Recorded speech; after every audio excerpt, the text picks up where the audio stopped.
double script. Welcome to HPP, the podcast that covers college basketball and the NBA draft inside and out. I'm Rich Harris, and thank you for joining us again. Today, I'm joined by Bunni, my right-hand man for college hoops analysis, and Jake Kopstick, our inside man in the city of brotherly love. Gentlemen, did you enjoy the All-Star weekend, or did you do like me and watch college hoops instead? I hated All-Star weekend. It was one of my least I've ever seen that I've even watched. I mean, talk about absolutely zero interest in what they were doing and going through the absolute motions. I watched UNLV at Boise State instead of watching that absolute facade on TV. I can't feel strong enough how much I dislike All-Star weekend. I'll leave it at that. I can't hate it because I didn't watch it. I didn't watch a single second. How about you, Jake? I watched the second half of the game. I kind of echo what Mike Malone said. He said, like, I'm honored to be here. A lot of great players, but that was like the worst basketball he's ever seen. You know, I only caught the second half, and it was a debacle. And the funny part, some regular season scores this season look like All-Star game scores. So, which we talked about in our other episode, which I'm going to get to. This week, we have so much to cover that we're doing two separate interviews. The first was recorded yesterday, and it covered the Basketball Without Borders Global Camp at All-Star Weekend and the latest NBA news, including us talking about the scoring that seems to be out of control during the regular season. This episode will focus on the March Madness bubble, feature two-player interviews, and will include our usual college hoops and NBA draft segments. So we'll start with an interview that I did with Nevada guard Kenan Blackshear a few days ago, just before the Wolfpack traveled to Utah State for a key Mountain West matchup. The Wolfpack dropped that game, but they still appeared, they still appear in good shape to make the big dance. Today, our special guest, or this week's special guest, I should say, is Nevada's Kenan Blackshear, one of the top players in the Mountain West Conference. Lucky 13 in your program. The 6'6" guard currently ranks in the top 10 of the conference for points per game, assists per game, steals per game, field goal percentage, and free throw percentage. On the season, he's averaging 14.8 points, 4 rebounds, 4.7 assists, 1.7 steals, while shooting 46% from the floor. Kenan, thank you for joining us today. It's great to have you on. How you doing? I'm doing good, and thank you for having me today. Oh, sure. A pleasure. The last time I saw you play was at New Mexico, and that had to be a frustrating game until you saw that final shot drop in, which kind of loomed on the rim for a little bit. So what was that like, that whole experience in that game? Yeah, like you said, I was really frustrated because I feel like I couldn't even get a rhythm, like, to get in the game and, like, get going how I usually go, like, because of all the foul trouble. It ended, like, the night with being 28 free throws for them to 10 for us. And, like, for me personally, like, I really watch film and, like, try to figure out how to get to the free throw line because, like, I know, like, all great scorers, like, you got to get to the free throw line at least 14, 15 times. Or, like, that's what, like, everybody else, that's what I see the pros doing. So, right. Just look at that type of stuff. So, like, I'm wondering why I only shot, like, I think 3 free throws that game. In the last 5 minutes, you got clobbered twice at the rim. Yeah. One time you got totally leveled. Yes, the Mountain West is very, very physical. The basketball gods evened it up in the end because that last shot looked like it was going to fall out. Then all of a sudden it goes boop, right in the hole. That was a crazy shot. Actually, when that shot happened, like, I got hit on the arm a little bit, like, making it, like, stop in a sense. And, like, I was like, oh, my God, like, they're not going to call that. But, like, they called me for my first foul, like, in Jalen House on the hand. Like, I was like, that's crazy. But, yeah, luckily the guys was on my side that day. Yep. It was a great game and a big win for you guys. Big win. So you were born in Florida. Your hometown is Orlando, correct? Yes. And you started your college career at Florida Atlantic. So what brought you out to Nevada? After my second year at Florida Atlantic, I feel like I needed a like bigger market or like a bigger place to go to. And like once I entered the transfer portal, Nevada and Coach Alford just stepped out to me because like I respected like the legacy he had like with big guards like Lonzo, Zach LaVine, like Norman Powell, and I just knew like if I get a coach who's like that smart and like I just want to learn from him really because like I feel like everything comes from like basketball is like 90% mental and like 10% like physical and all that. So I just want to learn from him, take all his like experience because he played in the NBA and played at a high level in college at Indiana. So like I really just gravitated toward his word and like he's a player coach and he's a dude who just like allows me to be me in a sense and I just love him. Great, great. Well, that makes sense. So you come from a basketball family. Your mom played, your dad played, both at Stetson in Florida. And I saw your older brother Carey many times at Tech or at Florida. He kind of went the opposite direction. He went away from home and then came back to Gainesville. Yeah. Since college, he's been playing all over the place: Israel, Turkey, Japan, and putting up really good numbers wherever he's played. So how often do you get to speak to Carey and how's he doing? I talk to him after almost every game and like my relationship with him, he's kind of like a second father to me because he's like, he teaches me a lot and like, I don't know, like I learned a lot from both him and my dad, but like coming from him in a sense, like I understand where he's coming from since he's like experienced the pressure and like he was once this guy in college and like I just love taking advice from him and like he's very knowledgeable. He's very smart. How's he liking it in Japan? Oh, he's liking it very well. And he's having a good season. They're like what? I think they're top two and like the top two teams go to like on to like a bigger bracket. But like I've been talking to him lately and he's been putting up good numbers. Very good numbers. Turkey and Israel too. And we're talking like top European league. So that's excellent. I'm happy for Carey. So, last year, Gary Shearfield was running the show in Nevada, but now you're the lead guard. How difficult has that transition been? Like before the season started, the coaches basically just came to me and there's like I'm like we're gonna be leaning on you a lot this next season. And I was like as a competitor, like you want that. Like I wanted that. I was just like hungry. Like ever since he told me that, I was like, okay, I'm locked in to like I'm trying to get better and I'm trying to like get everybody together, like the team chemistry together. Cause like not only did he want me like Grant and Dez left and Warren left, but like they were big leaders for us. So like I had to step up being a leader, being a guy who just got there and people just follow me. And then like the coaches was just having like amazing, like they trust me to do what I do. And then like my confidence level would just grew like throughout the years. So yeah. So did you ever play point guard at any other level? No. Like, but I was like, as a kid, like I was always short. Like I didn't get my growth spurt to like I think my freshman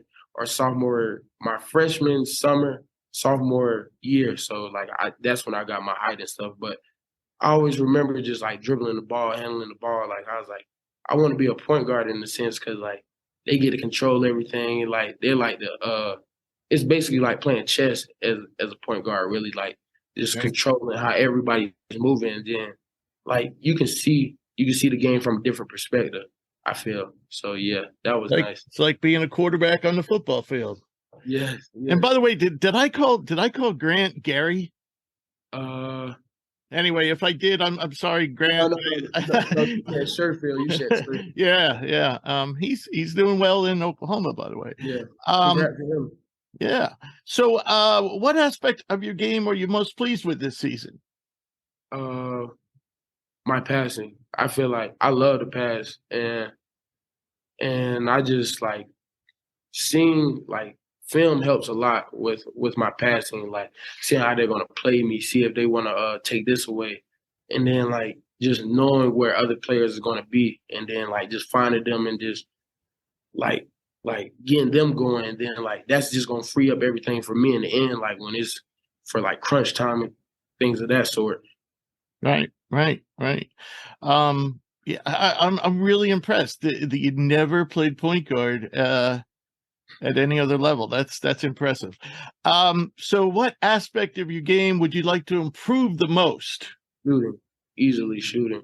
I want to shoot like this summer I was shooting way better, and then the season like woes hit, but like it like you just got to keep shooting. Just get in the gym, keep shooting, just rep after rep after rep, and like that's what I'm trying to do right now. Cause like if my shooting like comes together, like this team could be even better, and like that's where my potential is. Right. Also, I want to improve on like the defensive end, just like my defensive knowledge and stuff, just knowing things. I think. Right. So, you're a good foul shooter.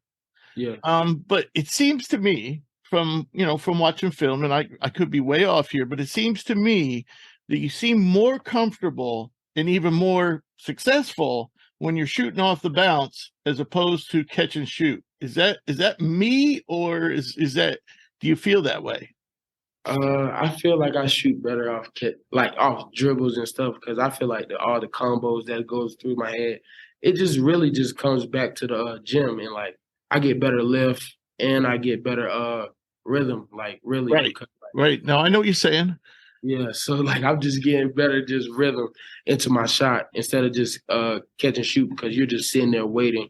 Yeah. And basically like just anticipating it and stuff. Sometimes you can psych yourself out. Sometimes. I'm probably the worst basketball player of all time, but I still know that I always liked to shoot with at least a couple dribbles as opposed to just catching it and shooting it. I always felt more comfortable. So, but as I said, worst basketball player in the world, no lie.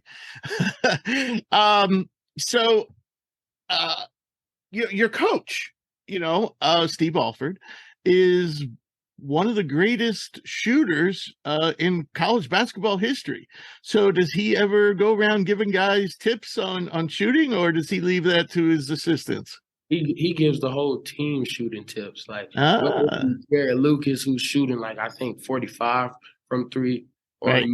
or Will Baker. Like he just constantly like he just wants to see everybody do great. Like whether it be me like leaning back and like falling out of my shot, just stick it. As he always say, stick it, and he'll just like put it like a fist in your back, and basically saying like, if you fall back, like I'm gonna hit you every time, like things like that. Like, that's awesome. That's a great resource to have. Yeah. So I heard on his radio show, and I'm hearing this secondhand, but I heard he made a comment about you that sometimes you're too much of a perfectionist. Did I get that right? Yes, right. Yes. So what does he mean by that? I feel like for me personally, like I feel like if you work for something, and like my parents always told me, like if you work for something, you're gonna get what you deserve. So like for me, like I work extremely hard. Like I work out a lot, and sometimes coach got to kick me out saying like that's too many. Like you got to rest. Like rest is key.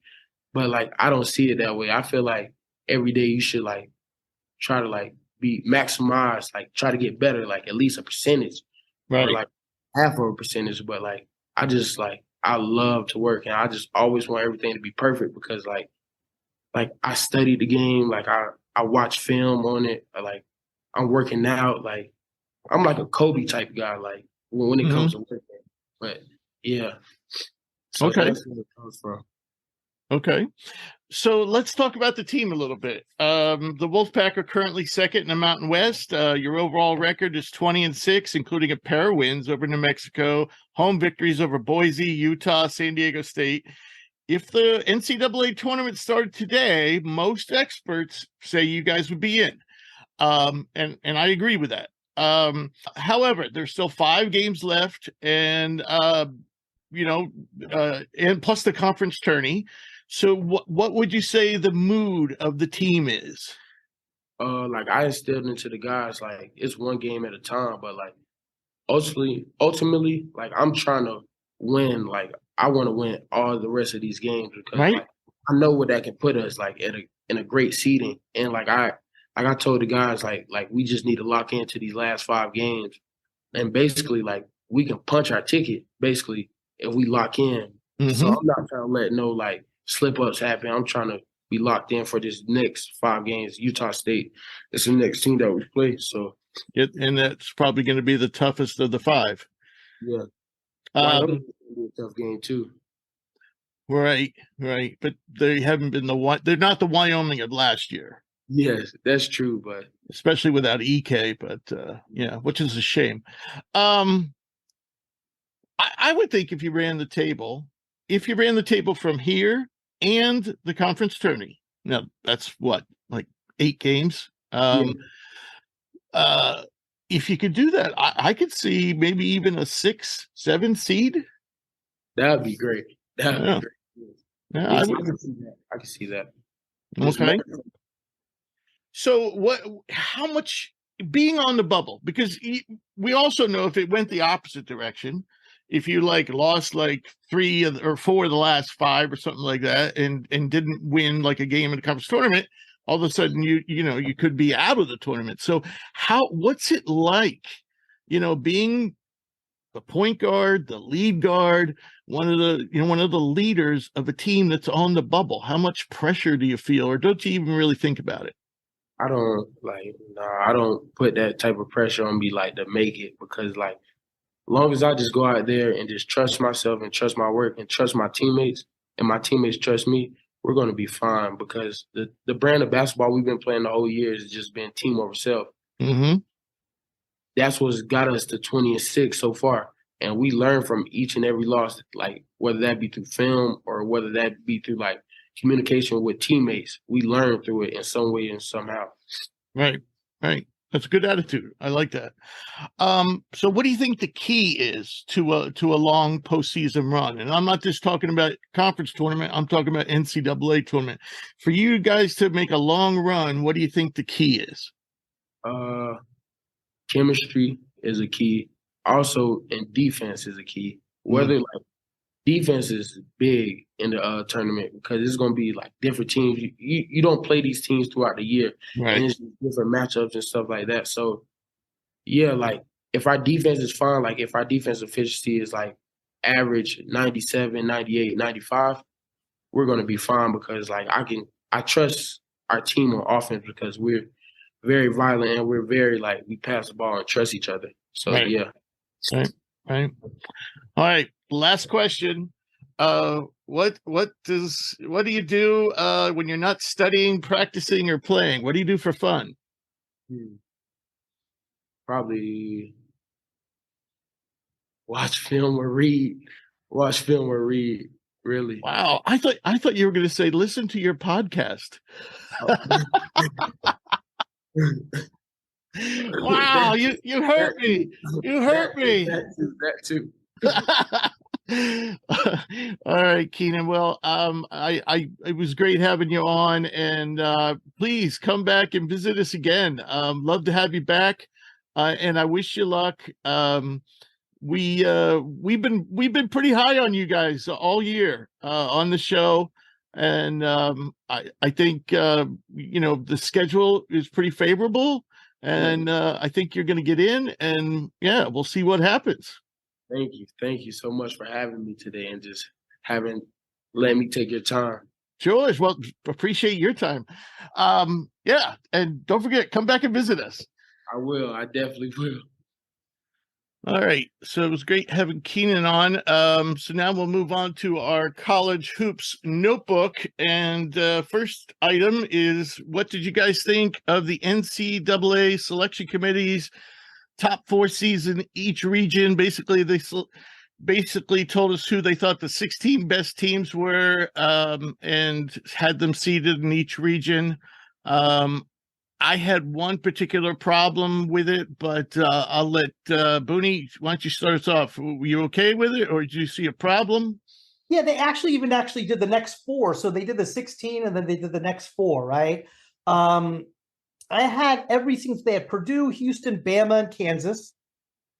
Virginia, Arizona, UCLA, Texas as 2 seeds. I had all those correct. The 3 seeds, though, they had Gonzaga, Marquette, Indiana, and Xavier, I believe. Is that correct, or am I off on that one? Yeah. Okay. I had Tennessee and Kansas State in there. Their 4 seeds were who they have as 4 seeds. Okay, their 4 seeds were Indiana, Xavier. Excuse me. Okay, so I thought you were just asking me, was Xavier in there? They had Indiana, Xavier, Gonzaga, and Marquette as 4 seeds. Okay. Yeah. I thought overall they did a really good job. I had St. Mary's as a 4 seed. They had them as the next 4 in. Creighton I had up there, but for overall, I mean, geez, Rich, there's so many things happening right now. Everyone's beating everybody. How do you really seed anything? So I thought they did a good job for what they had. Okay, Jake. Yeah, I agree. I thought they did a good job, but something that I'm interested to see how that plays out the rest of the season is the jumbling that could happen on the 1 line. Purdue's they've lost 3 of their last 5. Alabama, the news came out today that Brandon Miller allegedly provided the gun in the Darius Miles shooting. Maybe he faces a potential suspension and they fall off that top spot. And probably the biggest thing that intrigues me about the 1 line, the jumbling that could happen, if Kansas is in the Midwest region and they're the number 1 seed, they're going to play Sweet 16 and Elite 8 games in Kansas City, which would be huge for them. But the last time that happened, it was 2017, and they lost in the Elite 8 in Kansas City to Dana Altman's Ducks. Mr. March, Tyler Dorsey had a huge game, and they ended up going to play in the Final Four. But I think the jumbling is pretty interesting because I think there's a lot of things that could happen, and we could potentially have Kansas with some huge home court advantage playing critical games to potentially get to Houston for the Final Four. So rewind on that, Brandon Miller, because I've been working all morning on the script and I did not catch that Brandon Miller news. So run this. I know about the Darius Miles, but what? Be more specific. Okay, I'm going to pull up the article just so I don't get anything wrong here. But they interviewed Nate Oates today. He basically said it was like he was in the wrong place at the wrong time. It doesn't sound like he might face a potential suspension, but the way that this might get blown up, you'd have to think that maybe something happened. So apparently Darius Miles texted Brandon Miller to bring the gun that was used in the shooting, and he brought it to him. So you could say, is he accomplice to this or what's going on here? But they asked the Tuscaloosa Chief Deputy DA about it, and they said that's not a question we can answer right now. There's nothing we could charge him with at the moment, according to the law. So, according to Nate Oates as well, he's not in any trouble. But that story were they roommates? Were they roommates? I don't know if they were roommates, but he was the one that supplied him with the gun. But was it Miles' gun or was it Miller's gun? That I don't know. I don't know. That seems pretty critical information, because if you bring somebody their gun and you have no idea what they're going to do with it, that seems pretty innocent. Unless you have an idea they're going to use it for some nefarious thing. But if you just deliver someone's property to them, that's shouldn't be a crime. However, if it's your gun, then there's got to be some level of culpability there. Right. So more stuff will come out about that, I'm sure. But the way they're making it sound, he's not facing anything at the moment. But regardless, it looks horrible for everybody involved. Yeah, and they've had to deal enough with that. And yeah, I mean, I think it could put a black cloud over him for the. Yeah, of course. Yeah, that's a geez. Miles was on our draft board. I mean, I believe he was a top 100 recruit, if not at least top 150. I believe. Maybe I'm wrong. I think he was a junior. But the minute that news hit, I just took him off the draft board. Sometimes I leave guys who get in trouble on the draft board, but Darius Miles wasn't important enough to, even consider again. And so to me, that was the end of his basketball career. Hopefully Brandon Miller doesn't suffer a similar fate, but we shall see. Okay. I did have a problem with this list. Not a huge problem, but I did have a problem. Iowa State ahead of Marquette. Are we kidding? Are we kidding here? I mean, Bunni and I have talked privately, and maybe we'll get into this next week. We have too much to talk about this week. I am so sick of hearing how good the Big 12 is. I'm telling you, they're going to get into the tournament, and they're going to suffer lumps. And I'll give you an example. Marquette trounced Baylor, destroyed Baylor. They won by like 30 points. Okay. The Big East and the Big 12 went 5-5 in the challenge between the two conferences. Okay. How the hell do you put Marquette as a 4th seed and Iowa State as a 3 seed? And I just felt overall the Big East got slighted here. To me, Connecticut is better than most teams in the Big 12. Creighton is better than most teams in the Big 12.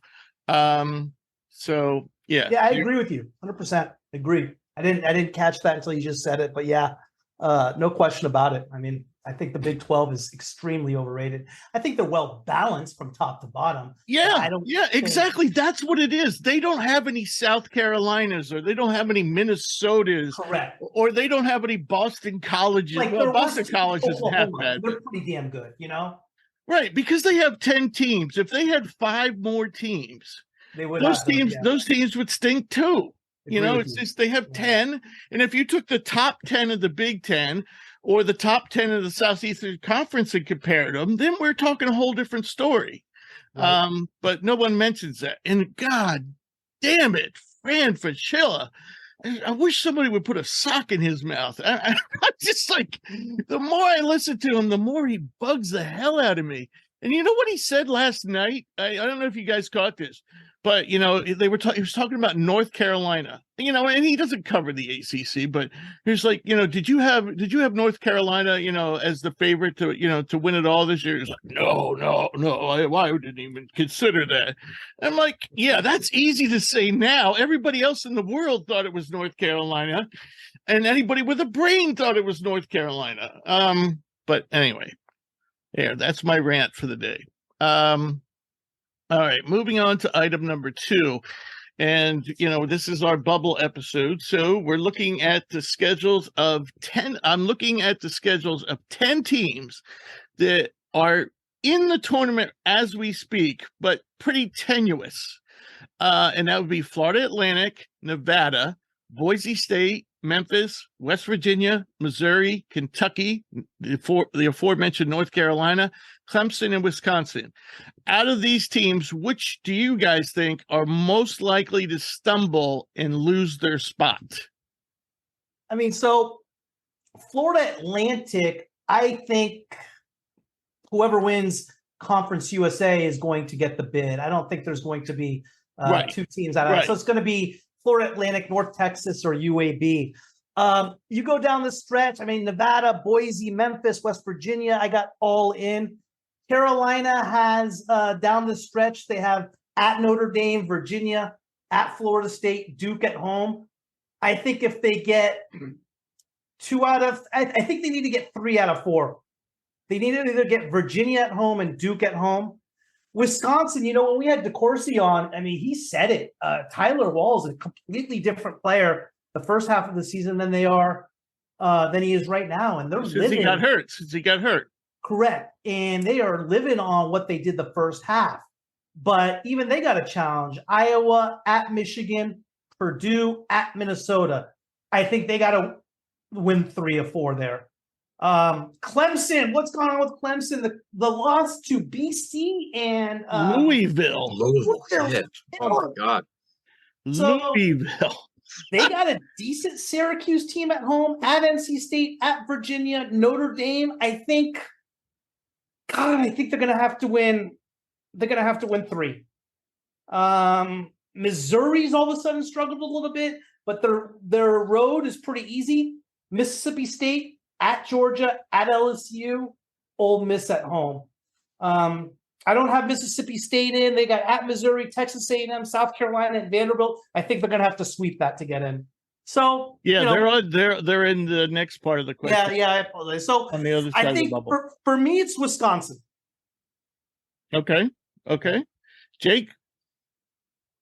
So I agree with Wisconsin. I can't do Clemson right now after the loss to Louisville. They lost 4 or 5. Like a loss to number 281 in KenPom, 308 in the net, I think is honestly the nail in the coffin for them. They started out hot, but I don't think I want to let a team in the tournament that's like limping to the finish line here.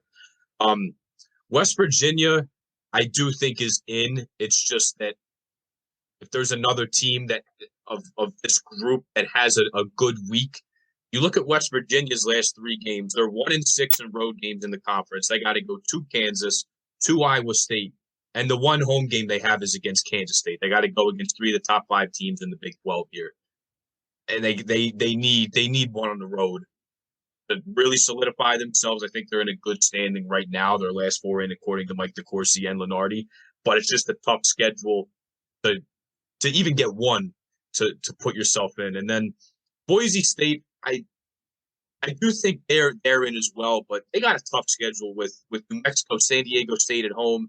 They got to go to San Jose State. And for whatever reason, everybody seems to have trouble going to Utah State. And they have a road game against them, who's in the Aggies, who are now trying to get in the tournament. So I definitely agree on Wisconsin. Easy road for Missouri as well, like you said, Bunni. Even for a team that's 2-5 on the road, it's LSU and Georgia. They got to go to. Won't go anywhere crazy. I had Clemson as my last 4 in, but I hear what you're saying. I just like Clemson, but yeah, it's hard to ignore those numbers you said as well. But it's just the bad losses at the end, the one to Louisville, and then you talk about they got to go to NC State, you got to go to Virginia, and if they need to get 3 or 4 there, I don't think they can win either of those 2 games on the road, and they need one of those to get in. So out on Clemson, but Memphis, Wisconsin, and I think West Virginia and Boise State are 2 teams that are in, even though they have tough schedules. Right. Now, keep in mind, we're answering this question on what's based in the regular season. If any of these teams, they could falter. Okay, they could falter down the stretch, but then they could, maybe get all the way to the championship game in their conference tournament and recapture, get enough quality wins to get back in. So we're just dealing with what's left in the regular season, which you guys did. But having said that, Florida Atlantic has the easiest schedule of all these teams, but Bunni's hit the nail on the head. That Conference USA, is only getting 1 team in. UAB and North Texas are very good teams and probably could compete with a lot of tournament teams. But that conference is only getting 1 team in. So even though that Florida Atlantic should probably run the table up until the tournament, they're still really on the bubble. But the teams that do have the toughest schedules, you guys mentioned them all: Boise State, West Virginia, North Carolina, Clemson, and Wisconsin. And the team I want to talk about is the team that I picked to win the national championship, that apparently Fran Fraschilla didn't pick to win the national championship, and that's the University of North Carolina. They have dropped 5 of the last 6 games, losing at home to Pittsburgh, at Duke, at Wake Forest, at home to Clemson by 20, at home to Miami, and then on the road at NC State. I watched every minute of that NC State game. I don't know if you guys did. I was so disappointed with North Carolina, and I don't know what those kids are thinking, but if they have their eye on the NBA, people are watching. People are watching you. They just don't play with any spark, any fire, and they don't make good decisions, and they don't play good defense. So getting back to the question at hand, let's look what they have left on the table. Okay, at Notre Dame. They should win that game. Notre Dame has lost like 50 games in a row, but they're going to have to. Yeah. But Notre Dame is also losing those games by like 2, 3, 4, 5 points. So nothing would make the Irish happier than to knock North Carolina off. So that is not a lock. Then they have to play at home against Virginia. Now, Virginia has not been playing super well of late. They've been just scraping by, but still, they're playing better than North Carolina. So you got to think Virginia's winning that game. Then they go to Florida State. Again, should win that game, but again, Florida State has improved as the season has gone on, and they too would love to knock off North Carolina. But we'll give them that win, so that we'll give them the wins at Notre Dame and Florida State, and then they play at home at Duke. Well, Duke is definitely playing better than North Carolina. Duke is getting better and better each week. So I'm thinking Duke wins that game. So they're going to go 2-2 with their wins being over Notre Dame and Florida State and losses to Virginia and Duke. And if that happens, that will give them 0 wins against the Quad 1 team this year. 0. They would be 0-11. They're 0-9 right now. I think they have to win 3 or 4 of those games in either 1 or 2 games in the ACC tournament. Well, they certainly could beat Duke. They certainly could beat Virginia. You know, they could. Here's the thing. I could see them going 1-3 against these 4 teams, but I also could see them going 3-4. So, yeah, absolutely. But they're still not going to get. They're still not going to get. They haven't had a big road win all. They haven't had a big win all season. But they're not going to get. They're not going to have a big road win, and that's going to hurt if it comes down to some kind of tiebreaker. So that's probably the team I'm most worried about. You know, Boise though has a tough road too. So now we look at the other side. There are 14 teams, maybe 15. I could have put Oklahoma on this list as well. 15 teams that are on the other side. Now, keep in mind, I'm going by what, most projections are. So any team from this group would have to knock one of the people that we just talked about out. And those, well, I'll throw in Oklahoma, even though I don't have them here listed. And they would be Mississippi State, USC, Oregon, Charleston, New Mexico, Utah State, Seton Hall, Wake Forest, Virginia Tech, Dayton, Michigan, Penn State, Texas Tech, we'll throw in Oklahoma, and Drake. So of this group, who we know that some of those, of the 10 we talked about just before, a few of them are going to fall out. So of this group of 14, who do you think is going to be replacing them? I mean, I definitely think USC, I have USC just completely in. I don't think there's a debate on that, but their finishing is not easy. At Colorado, at Utah, Arizona, and Arizona State at home. That's not an easy group. I think. You know what, though, Bunni? They control their own destiny if they win that Arizona game. That is true. But if they lose at Arizona, I mean, at Colorado, at Utah's not easy. Yeah, that's kind of the key. They got to win. They got to win that Arizona game, really. They got to win. I think if they win 2 of 4, they're okay. But well, right now they're out. They're out. I know. I'm not seeing it the way everybody else is on this one. Right. I hear you. Oregon, they have an easy finish at Oregon State, California, Stanford.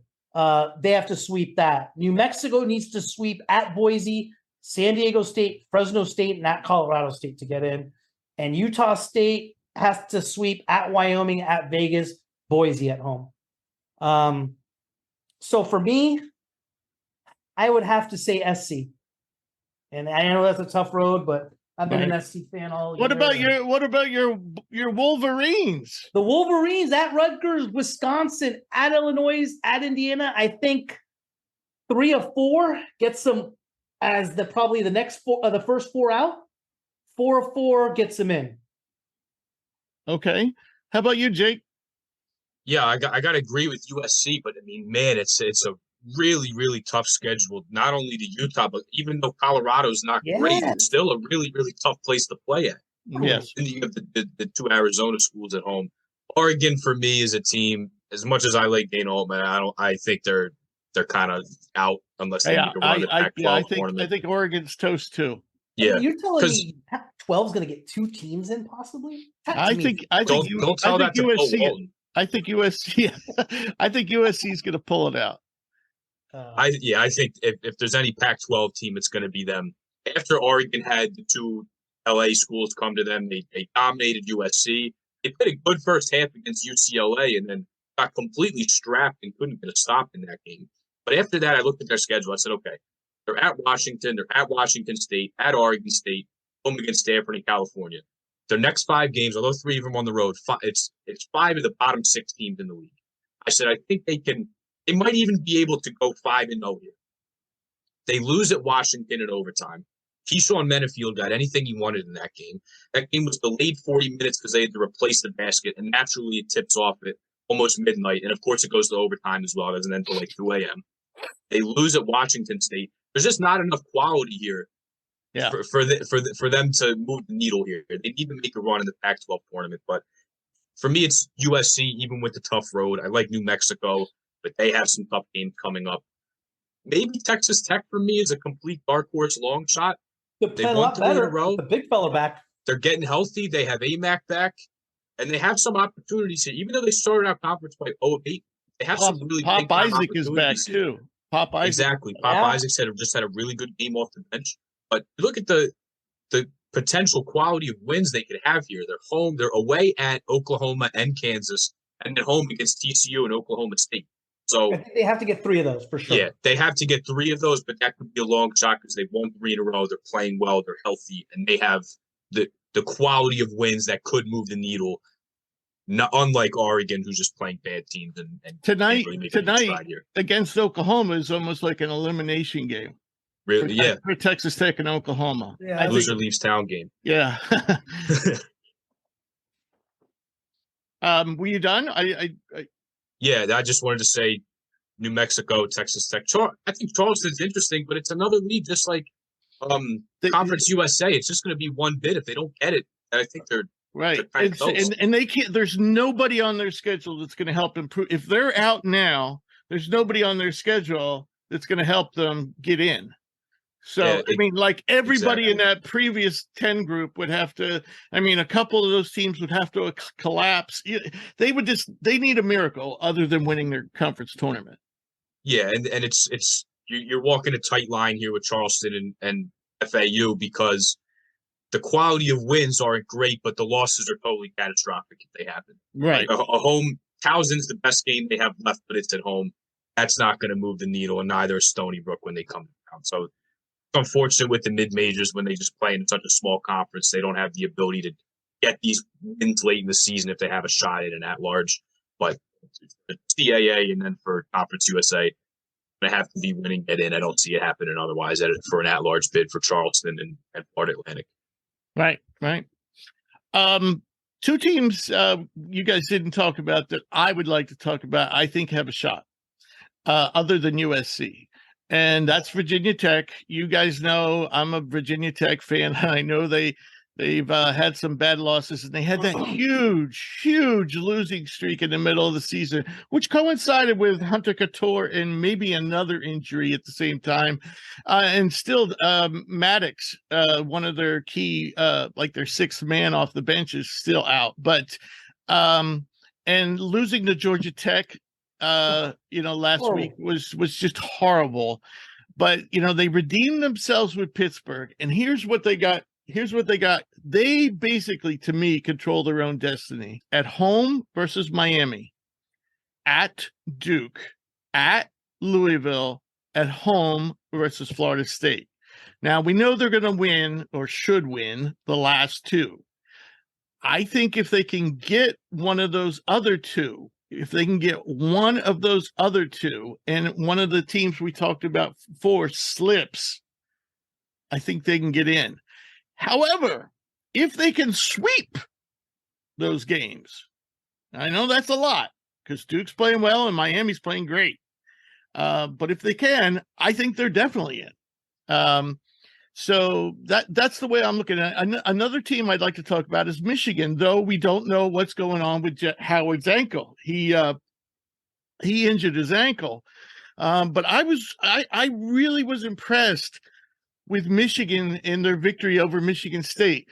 The freshman point guard, Doug McDaniels, played the best game I've seen him play all year. The big man, the freshman Reed, it starts with a T. I can't remember his first name, but anyway, doesn't matter. You know who Terrace Reed. Yeah, Terrace Reed. He played tremendous. And this is, with Howard missing most of the second half. So what they have is they have coming up at Rutgers. Rutgers is limping to the finish line. I think Michigan can easily get that one. Then they have Wisconsin, who's also limping to the finish line, and they have I think that that's one an at home. elimination game right there. Well, they have that one at home. Yeah. Then they go at Illinois. I think that, and they go at Indiana. Now, those two look like losses. Right. If they can pull one of those out, though, I think they're in. Now, very tough schedule, compared to just like, the one I just said for Virginia Tech. But again, another team that basically controls its own destiny. I mean, who would you rather be right now? Michigan facing this schedule or Charleston facing nobody? Charleston's probably going to run the table, but it's not going to do them any good. Michigan got to win the tournament, right? Right, exactly. I think the committee this year is going to make a statement in how they pick for strength of schedule. Yeah, well, they often do, though. I mean, that's why the 8th place team in the Big Ten gets in over the second place team in Conference USA.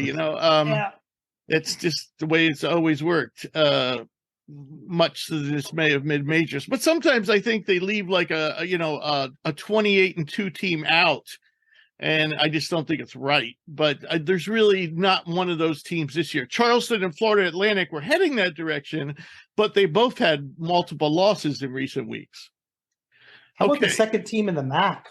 Kent State, maybe. Or Akron, or Akron, right? Well, I actually think Kent's in first place again, or tied with Toledo. They're tied with Toledo. I think we have less than a minute. And Akron's one game out. But yes, they are going to be a very good mid-major team that's going to be left out. Before we move on to our stock report, we're going to bring on Chattanooga big man Jake Stevens. Our second special guest today is Chattanooga's Jake Stevens, a 2-time All-Southern Conference selection and the preseason SoCon Player of the Year. 7-foot center has averaged better than 19 points and 9 rebounds per game for 2 straight seasons. Jake is an 11-time SoCon Player of the Week, which is the second most of all time, trailing only Steph Curry with 16. That's right, Steph Curry with 16. This year, he is averaging 21.8 points, 10.2 rebounds, 3.3 assists, 2.3 blocks per game, while shooting 55% from the floor, 41% from deep, and 85% from the free throw line. And despite not playing for a month, Jake is one of just 17 players in the nation with win shares greater than 4.5, a plus minus greater than 7, and a player efficiency rating greater than 25. Did you know that one, Jake? No, I didn't know that. You also have the second highest PER in the country, right behind Zach Edey. So welcome to the show. It's great to have you on. How you doing today? I'm good. Are you guys available for hire? I think I could use that at everywhere I go. Have you introduced me? Totally. I'd love to. Yeah. So I guess we'll start with the not so good news. You haven't played since January 18th due to a hand injury, and it's your shooting hand, your right hand. Yeah, shooting hand. Is it broken or is it some other kind of injury? Yeah, so I had a broken bone in there. Fortunately, I mean, it wasn't a bad break at all. It was, I guess well aligned was the terminology they were using. So no surgery, just kind of, I mean, that's kind of been the tough part of this is they weren't really giving me a timetable. They were like, some people, heal from these in 4 weeks, some people, quicker, some people, later. So right. I don't know. It's just, kind of when it heals, but I've definitely been feeling a little better lately, so doing some strengthening and stuff. So it's been roughly 4 weeks. Have they told you the bone is set? I mean, I would assume the bone's set now, right? Yeah, I mean, my last appointment was I think like 2 weeks ago, so I have another one coming up soon. So I mean, looking to hear good news, but like I said, just kind of when they give me the go ahead, I'll definitely be playing, but just kind of have to wait till that point, Right. And so we have, what, about 2 weeks till the till the tourney starts, March 3rd. Right. Yep. Okay. All right. So, all right. Well, I'm really want to see you out there, so I hope that works out well. So I'm going to pass you over to Bunni for a few questions for him, and then you'll come back to me. All right, let's do Hey, it. Jake, thanks for joining us today, man. I love watching you play. I'm always kind of yelling at the TV, telling your guards, hey, feed the big fella, feed the big fella. I appreciate that. Anyway, before your injury, your numbers rivaled the best players in the country.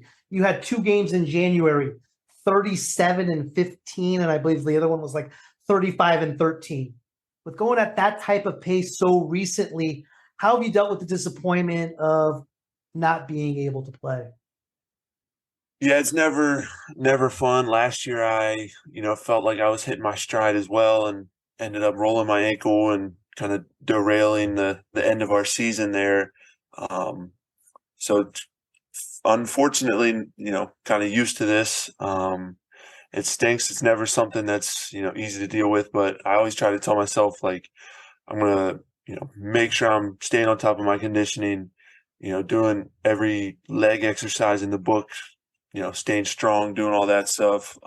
Because whenever they tell me I'm ready, I want to be ready to play 40 minutes. If they tell me I'm good to go now, I'm going to be able to play tonight. Like, that's just, how I kind of look at things. So, I try not to lose a step and just get right back to work.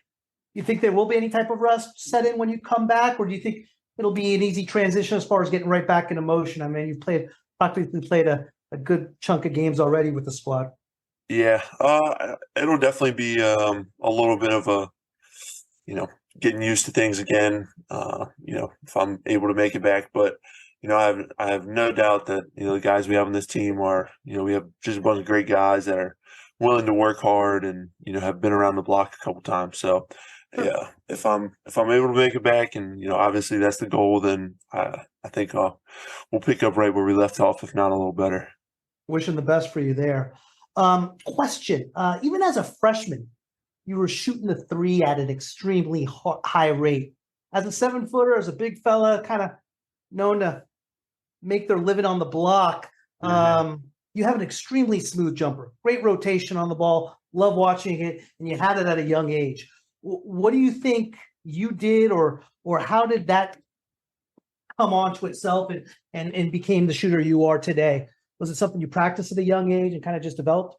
Yeah, a lot of practice for sure. My dad was definitely the kind of dad that's like, back in my day, we didn't have the 3-point line. So he was like, I wasn't shooting threes, so you're not going to be able to shoot threes. So he definitely made me, stay around the basket, a lot of form shooting before I was able to kind of progress. And, I'm thankful for that because a lot of kids kind of develop like more of a push shot and stuff like that. And he never really let me develop those bad habits, which, definitely helped.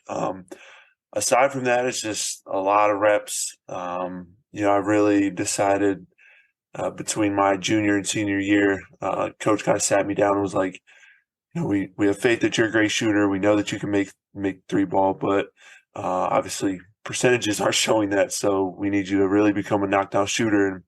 And, from my junior to senior year, made a big jump, and that was just strictly repetitions. Thousands and thousands and thousands of shots. So yeah, I got you. Question, I was looking at your guys' standings and where you're at right now. So you have 2 regular season games left on the schedule, and you could finish in a tie with West Carolina, one of those games you had, I believe, 35 and 13 on. Mm-hmm. The 4th team gets a bye in the tournament. Do you know what the tiebreaker is since you split your 2 games with Carolina? Well, so it's weird how this works out. So as long as you're not the 7 seed, 7 through 10 basically play a playing game. So obviously to avoid playing an extra game, you're trying to get one of the 1 through 6. And then, obviously the top 3 right now are pretty set in stone. Maybe they'll switch places and stuff like that. But yeah, the tiebreaker obviously would come down to head-to-head. And then I think if it's not that, it's like the best team, your record against the best team that's not in the tie. So it's something a little different like that. So, I'm not sure. I think I've Sure. seen, people saying 6th seed, 5th seed if we, get one of these last two. So it's all up in the air, but just trying to beat Sanford on Wednesday and then take care of business By with one. Wofford on Saturday. So Gotcha. Last question before I send it back to Rich. Must be a topic of conversation for all you guys right now as you go on, and the chances of making the big dance, right? Winning Mhm. the conference tourney, getting finally there. What does that mean to you, to the teammates, to everyone in the community, students, so forth? How big? Explain us a little bit of that hype. What goes on as a team making that final stretch? Well, I mean, that's something that I've been fortunate to come down here and kind of step into because obviously Chattanooga did that last year. They have, Sure. experienced. A lot of these guys on the team were hungry to do that again. And I mean, you see it, like the fans come out to the games, like they're expecting, that type of competition level. So, I mean, it's really cool. It's really neat. It's something that, I mean, personally, I've been dreaming of since I was a little kid. Yeah. I mean, me and my brothers, obviously in high school, you have a state tournament, and that's a huge deal. But I mean, NCAA tournament was something like I never would have dreamed of, like being able to be in this position. And yeah, I mean, it would be one of a kind, and I'm sure anybody that's been there would tell you the same. Pretty cool. Awesome, man. Thanks a lot. Jake, this is your last year of eligibility, and so I assume you would like to go play professionally after this. Of course. Right. I would play anywhere. I'd play at the YMCA if that's what the deal was. So what gives you confidence that you can play at the next level, and where do you think you need to improve the most? Oh, I mean, I feel like everybody's kind of said the same thing on me for years as far as improvement. Got to get quicker laterally, work on my jumping ability, things like that. And I mean, as far as like confidence and, what gives me confidence is, I've always started at the bottom. Freshman year of high school, I played on the varsity team, but wasn't really expected to be much. And then by my senior year had improved leaps and bounds and was, one of the players of the year or whatever the deal is. And then, same thing in college, like come in 7 points a game, a lot of upside, but people are like, oh, he's too slow, he's too this. And by my senior year, I'm making big jumps and now one of the, leading scorers in the nation, which is insane, just blows my mind. So, I mean, I think it's just a matter of, I'm willing to work harder than anybody, I think. And I think at the end of the day, that's kind of what gives me confidence because I know no one's going to outwork me. Right. And that sweet stroke doesn't hurt either. Yeah, definitely. Definitely good seeing the ball go in. So I'm going to get in some nitty gritty statistics here, and All right, I like this. And ask you for your opinion. You rank, according to Synergy, you rank no worse than the 60th percentile in post ups, spot ups, cuts, transition, and pick and rolls. At the same time, you rank at the 94th percentile with jump shots and at the 85th at the rim. All great numbers. If you look a little deeper, I looked a little deeper and they don't give you percentiles, but it seemed to me that it appears that you have, just based on the PPP, it appears you have a little room for improvement as far as picking and popping and attacking closeouts. Is that a fair assessment? Yeah, I mean, the picking and popping has definitely been, I mean, that's kind of like where I get a lot of my shots now. So it just seems, like the obvious thing, you're getting a lot more volume from those. And, now teams are kind of flying at me and, doing different rotations. So that's definitely been something that we're looking at. And as far as attacking closeouts, of course, I mean, like I said, people flying at you, like figuring out different ways to get shots off. And, whether it's shot fake drive by or, ways to get a different three off. Yeah, definitely. I think those are two big points that, I'd like to see. What kind of defense approach are they usually using on you? Are they switching or are they hedging or what are they doing? Yeah. So a lot of teams, I mean, in specific regards to like picking and popping, there's, seen pretty much everything at this point. A lot of switching, I would say, but then now recently, because I'm more of a threat to dive and post ups than I was before. A lot of, we call it a veer switch. So the big kind of drops, and if he can't get back, then they'll switch with the guard. Even sometimes they'll just like do a full rotation and get somebody just flying at you. So take away catch and shoot. So definitely seen a bunch of different types of things. It's been kind of fun just learning and just watching the film with Coach Earl and other coaches here, and just kind of figuring out the best ways to attack it. I would think it would have to be, from a defensive perspective, kind of a nightmare, because typically you see drop coverage, but and best way to beat drop coverage is to have a nice pick and pop guy. So, I mean, they can't really afford to drop on you. And then if they switch, they got the guard on you, and you can just, you're not even going to be concerned. You shoot right over them. So, yeah, we've seen a lot of, like, I don't know what everybody else calls it. We call it icing or blue the ball screen. So you don't really let them use it. And then once, the big pops back, then they get a full rotation. So, yeah, definitely seeing a different array of stuff. Okay. So what happens after the season? I'm not sure if when Portsmouth sends out their invitations. Have you heard from them yet? I have not heard. I mean, maybe that's something that goes to the school and I just haven't heard. But, yeah, I've not heard about that yet. Yeah, I'm not sure when the invitations go out. I would have to think as long as you're healthy, you're going to get an invite. Oh yeah, 100%. Did you hear from them last year? Because they did send them out to regular seniors too last year. I didn't hear from anybody last year, not that I'm aware of. No. Right, but I would think 2 years now, producing at a high level, they got to send you an invite. Yeah, I mean that's definitely, get a bunch of your classmates and teammates just to write them a letter. I got you. Start the movement here.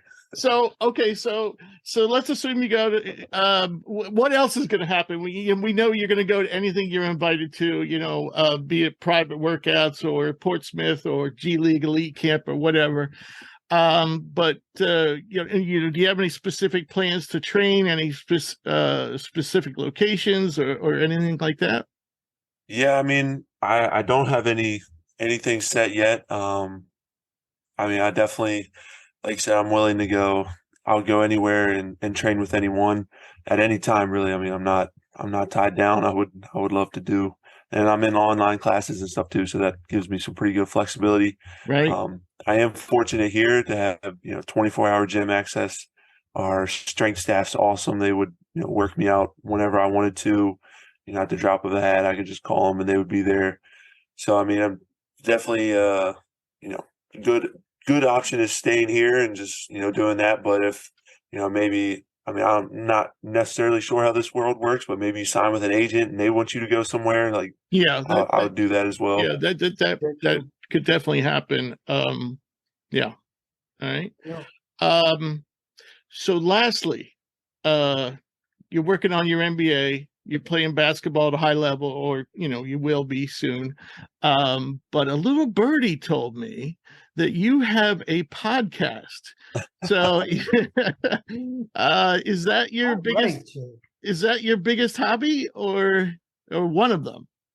Yeah, it's kind of funny how things start, but yeah. So obviously, if anybody knows about VMI, you have a very structured schedule there, and kind of the biggest thing you learn is time management. And, now kind of being on the flip side of things, I have online classes, basketball, is obviously first and foremost. And then, I find myself with, 4 or 5 hours in a day that I'm like, hey, what can I do with this? And I enjoy talking to people. If you can't tell, I'm a talker. So I was like, hey, I'll start a podcast and, just started interviewing some teammates. And then, I was fortunate enough my brother lives down here in Chattanooga with me. So got him to be a little co-host when we kind of just, discuss college hoops and, get a different, guest on each week. So it's been fun. I definitely enjoy it. And it's a pretty good outlet. So you have the Kelsey brothers competing against the Stephen brothers. I love it. So who are some of the guests? Any national guests? I heard it was like you were focused mid-major mid-major focus. Yeah, I mean, I've definitely sent out messages to, tons of other college basketball players. And it's funny, it seems like the mid-major guys are the ones to get back to me right now. So tell me about it. I'm sure you guys have the same thing. We love mid-major guys. Yeah, actually, I think it dropped today. We had Aaron Estrada from Hofstra. We had the week before. Did you go through the school, or did you reach out to Aaron personally? I reached out to Aaron personally. So you're gonna have to hook me up because his school stonewalled me. And this was after they beat. Well, actually, I wrote to them like 2 weeks before they beat Charleston, and I was like, because I've known Aaron Estrada for like 3 years. Yeah. But he was finally, they were in the battle with Charleston, in the conference. And then the guy, after they beat Charleston, writes to me the day after and says, "Oh, Aaron has too many obligations." I'm like, dude, I wrote to you 2 weeks ago before you beat Charleston. Yeah. I don't know. I was lucky. I don't know. I had a little free time, I guess. But before him, I had Andrew Playtech and Drew Pember on. Sure. So had a couple guys on. It's been fun. We had Drew on earlier this year. He's a fun guy. Really enjoyed it. He was one of my favorite guys to talk to. Second favorite, right? Second favorite. Yes, I said one of. There you go. I will tell you this with mid majors, one of our most popular. We just had our year anniversary, so we've only been doing this for. Congratulations. I mean, the website has existed since 97, or not 97, 2017. But one of our most popular podcast episodes was our mid-major episode with Baylor Shireman. There you go. We had 1.2 million downloads. Oh, wow. No, that's we didn't. Pretty impressive. No, we didn't. I was going to say, oh my goodness, that's, Jesus. other people. I better watch my words. All right. So, that's great. We'll have to hook up and talk more about podcasting. Seriously. Yeah. That's that little microphone thing I see in front of them. Yeah. Podcast too. But the $20 Amazon one, getting the job done right now until sounds I can good. get something better. Cool. Sounds good. All right, Jake. Well, it was a pleasure having you on. Would you consider joining us again, maybe when you get further into the draft process? Oh, for sure. You guys let me know, and I'll be glad to. Okay. All right. Sounds great. Hey, Jake, wishing you the best, man. Rooting for you a lot. Hope you come back strong. Yeah. And I love watching you play. I love watching that jumper. The best to you, my friend. Thank you, guys. I appreciate it. Nothing against the other SoCon teams, but I will personally be rooting for you to come back on March 3rd and make it into the NCAA. not to mention, Chattanooga has one of the cooler uniforms in college basketball. So, you like Rick, those, did you know this kid is averaging 22, 10, and 2? Yes. I said that at the top of the show. I'm pretty good. You didn't add the last 2 at the end, though.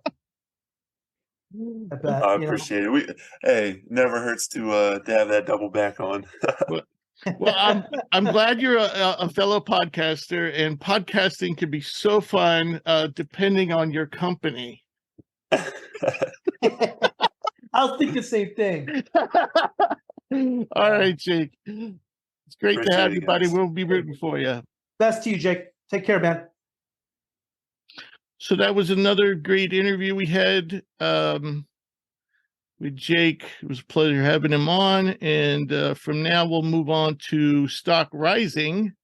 And first guy on our list is a guy I know you're familiar with and probably pretty high on, and that's Jerice Walker of Houston, freshman. He's kind of built like a traditional power forward, that Elvin Hayes. I don't know if I want to say Karl Malone. He's not that big, but he's got that kind of body, and he could. I mean, he's got such a wide frame. and he can pretty much do a little bit of everything. And I think at this point, we were a little down on him early on because we had the wrong birth date for him.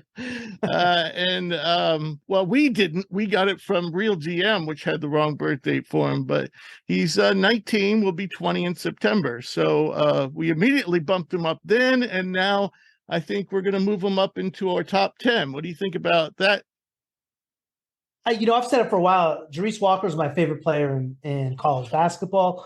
He's my highest prospect. I think he is the best player in the country. Sure, his numbers have been a little inconsistent. Against Memphis, he only had 4 points on 2 of 6 shooting.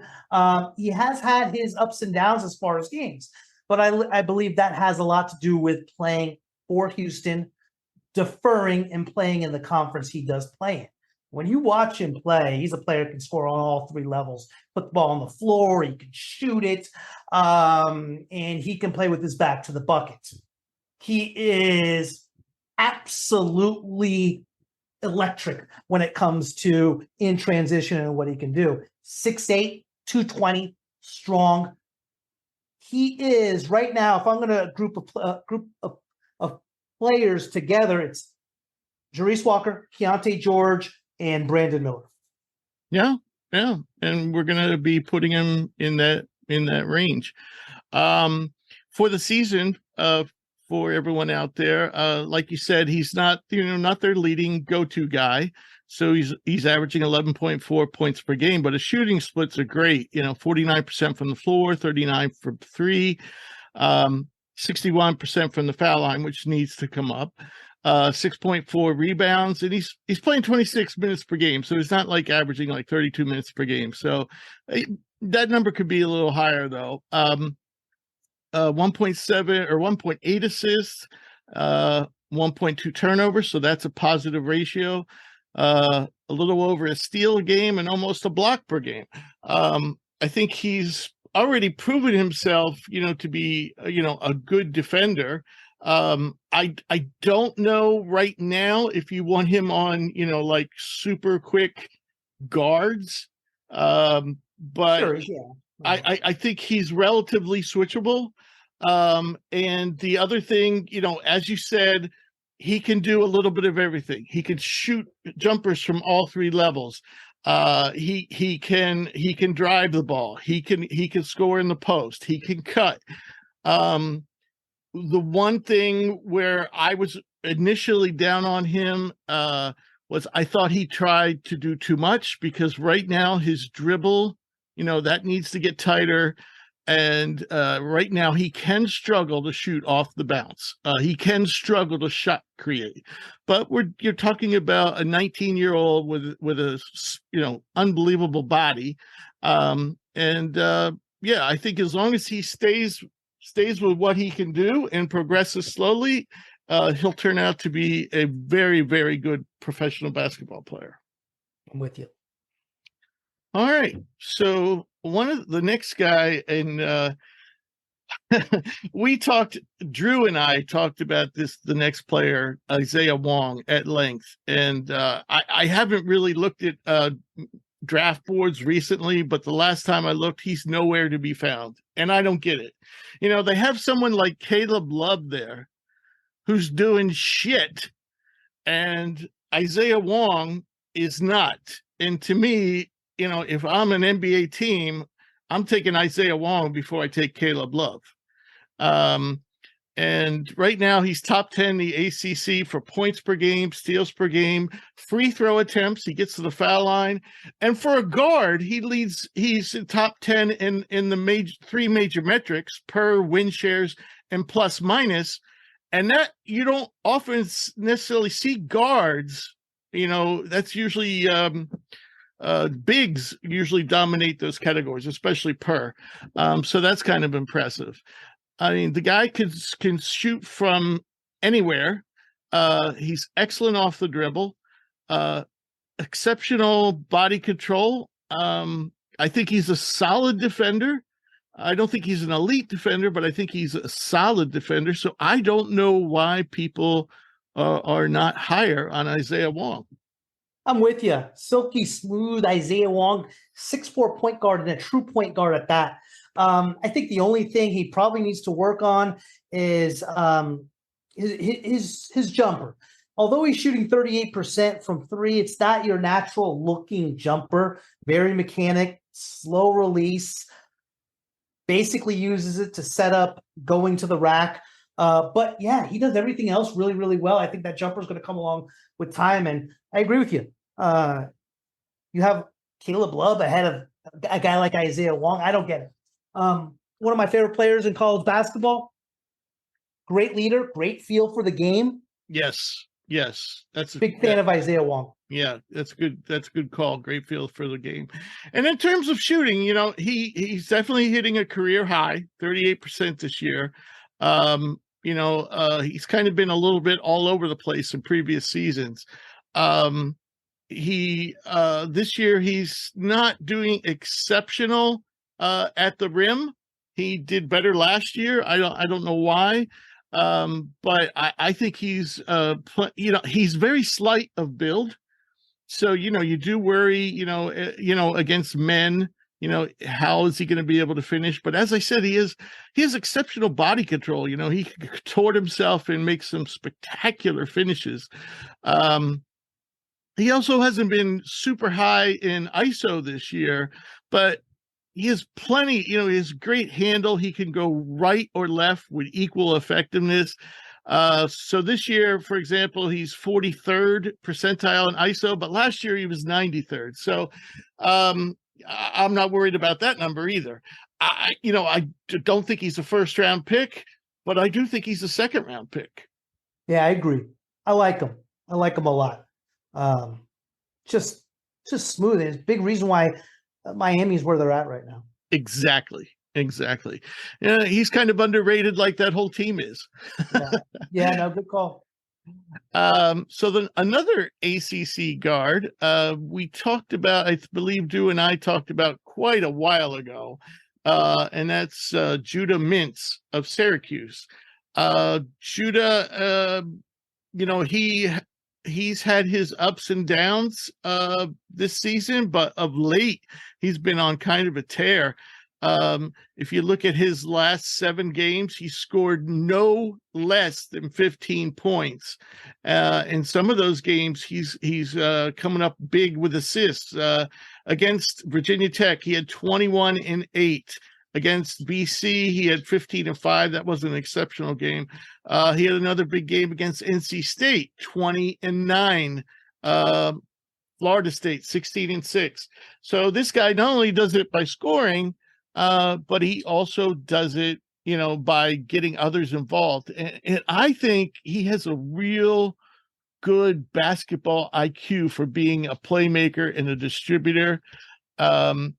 He is good at attacking the rim, and that's what he does a lot, and where he needs to improve is as a jump shooter. Now, I don't know if you heard Dick Vitale over the weekend, but Dick Vitale, was saying what potential he had, and he thought that Mintz should come back to school. And I absolutely agree. The kid needs a jump shot, but with a jump shot, you're looking at an All-American. Yeah, 100%. I mean, he's no secret. He was number 36 in ESPN's top 100 freshman. But you talk about an old school game. And I watched him against North Carolina State. And you know who he reminded me of? I'm sure most of your listeners will not know this name, but you may. Michael Ray Richardson. Oh, yeah. And that's who he reminded me of, the way he went to the hole. He kind of floated, his mid-range game. He just was so smooth against NC State. He had 9 assists against 1 turnover. He has 7 of 12 from the floor, 1 of 2 from 3. He almost played all 40 minutes of the game. He was distributing. He was getting better and better. Yes, I mean, he is in the low 20s as far as his jump shot goes. That definitely needs to get better. Has good size to him, 6'3". But I 100% agree with you. He gets that jumper down, and let's say by the chances of it, senior year, you got yourself a National Player of the Year. but that might be a little much. But that's how highly I think of him. Yeah, no, And I don't think that's out of the realms no. either. Well, I said All-American, so that's not. And far I away. one up you a little. I'm sorry. By the way, folks, Michael Ray Richardson could have been a Hall of Famer had he, but I believe he was banned from the league. Yeah, it was the drugs. Yeah, banned from the league, and wasn't. I don't know if he was ever even allowed to return, but he went over to YouTube Europe. somebody's highlights and YouTube Michael Ray Richardson. Yeah, he was fun. For a while there. It was Magic Johnson was number 1, and Michael Ray Richardson was number 2. He was like the next thing as far as Magic Johnson was 6'8", 6'9", but they played similar. The only difference is Michael Ray was 6'5". Yeah, but that was the idea. I mean, point guards back then were always small. You know, they didn't have the 6'5", 6'6". Right. Yeah, your average point guard back then was 6'2", 6'3". Yeah. Mintz. I really do love his playmaking. He's turnover prone right now, which. Something that he's going to have to, get a handle on. But I think with the jump shot, he won't be forcing it. He won't be forcing the issue so much, at the rim. He right now, he prefers to take mid-range jumpers, or I shouldn't say prefers. He's best at mid-range jumpers. But really his strength offensively right now, beside passing, is attacking the rim. So, his game needs to expand. All right. Another freshman, and this guy was a 5-star, and we briefly talked about him, I think just before Christmas, when it looked like he was going to get into the rotation. But I don't know if this is Calipari waking up or Cliff Livingston waking up.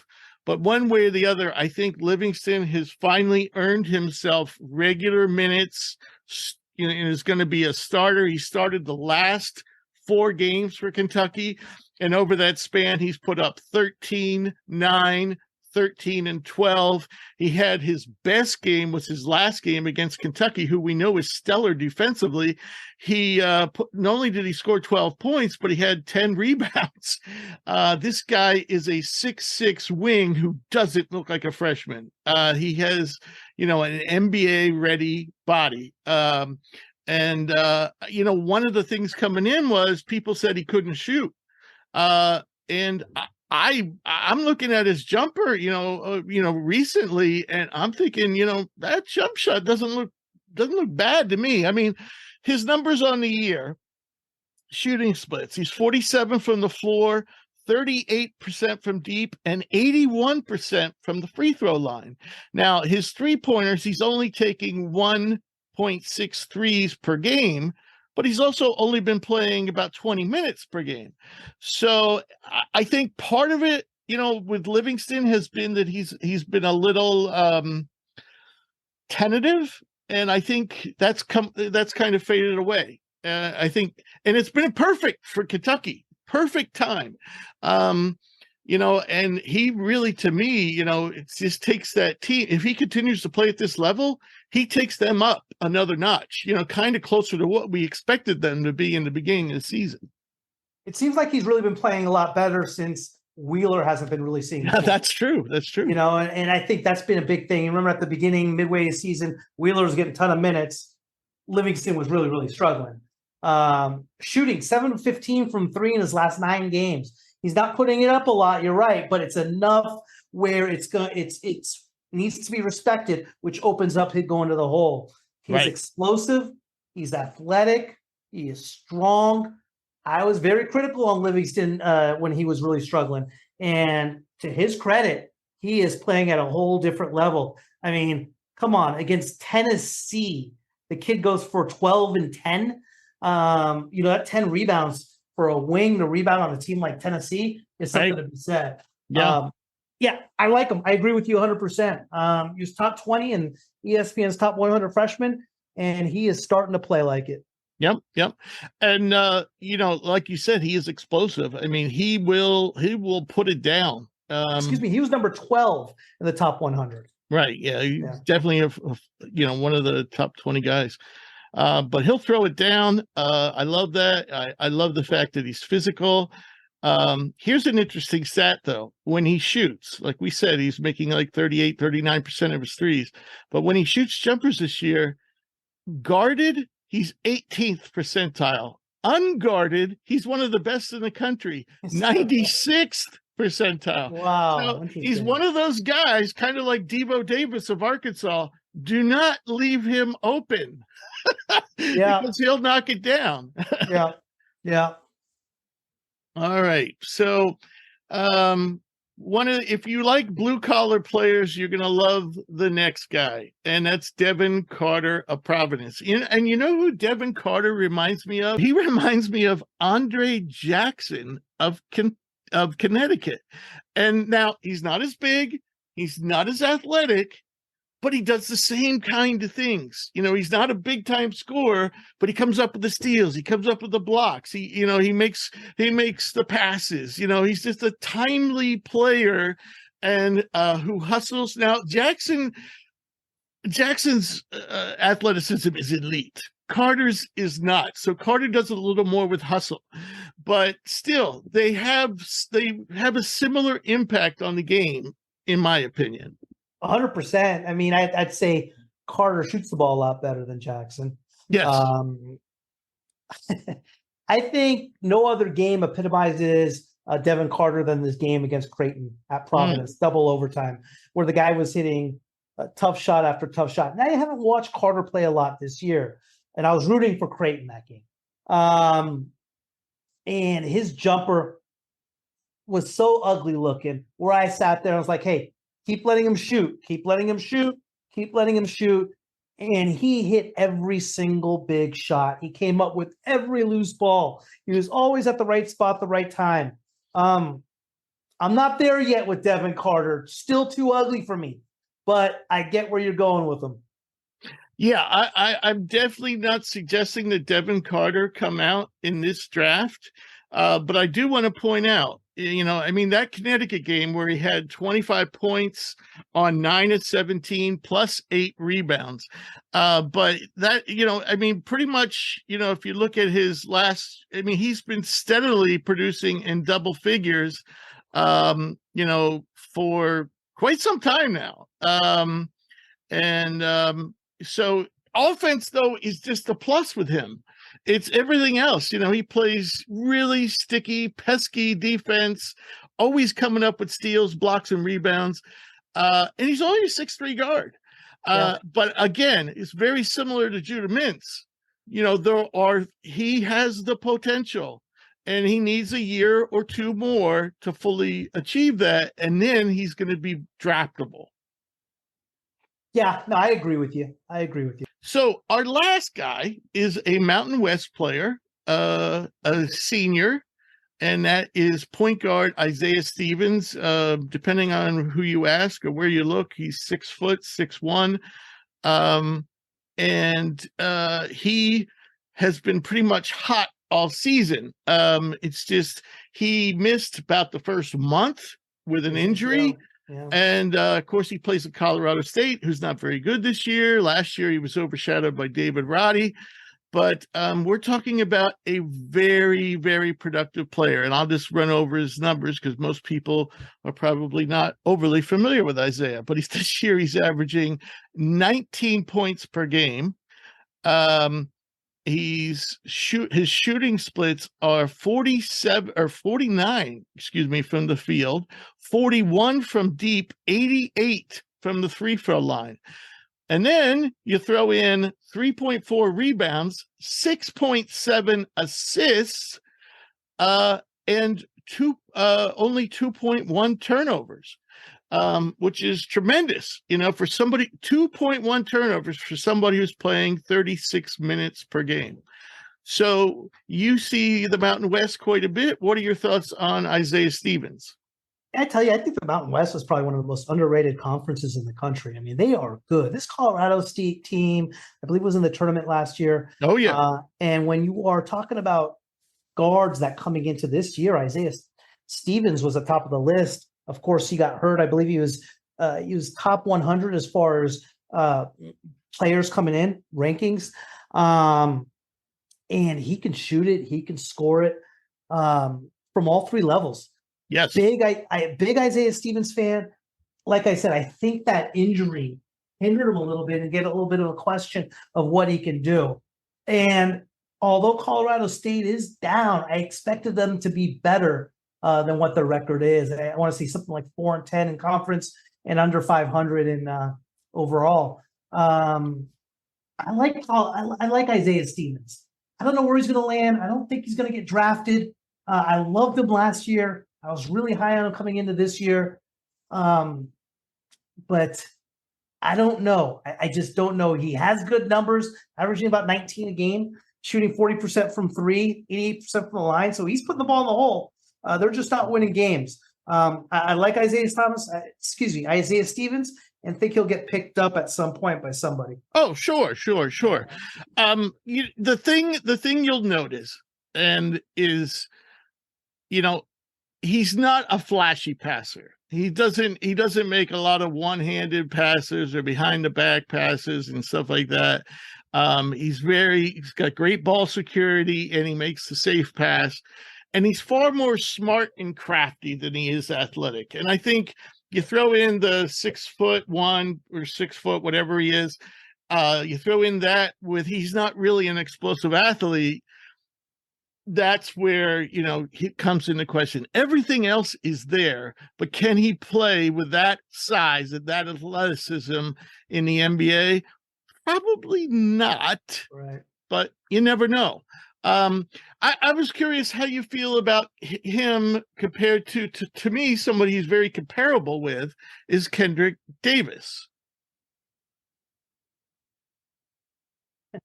As far as an NBA prospect? Well, as far as, what they can do and what they can't do. If I was to draft somebody right now to start my college hoops team, it would be Isaiah. Yeah. I like it. I think he's a true point. He shares the ball, doesn't turn the ball over, where Davis is more of just a volume scorer. Right. Yeah. So I agree with you. I agree with you 100%. Okay. All right. So now we'll move on to stock falling. And we got 3 players on this list, and they're all big name players. The first one was a top 10 recruit. He's a 5-star freshman, Dylan Mitchell from Texas. And, one could argue that he might be the most athletic player in college basketball. At the same time, we've seen it over and over again. Athleticism only goes so far. And a lot of times, if you can't do a lot with it, you ride the pine all the way to the G League. And that's where, Dylan Mitchell, I think, will be drafted. He's a good defender. He's a solid rebounder. He does what his team asks him to do without complaint. But right now on the season, he's shooting 63% from the floor because most of his shots come from around the basket. He hasn't made a 3 all year. He hasn't attempted a 3 all year, and he's only shooting 46% from the free throw line.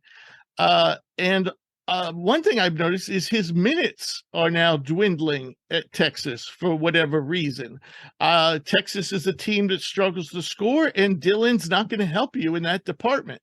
He's going to get you putbacks. He'll score on some cuts. He'll score in transition, but that's where it stops.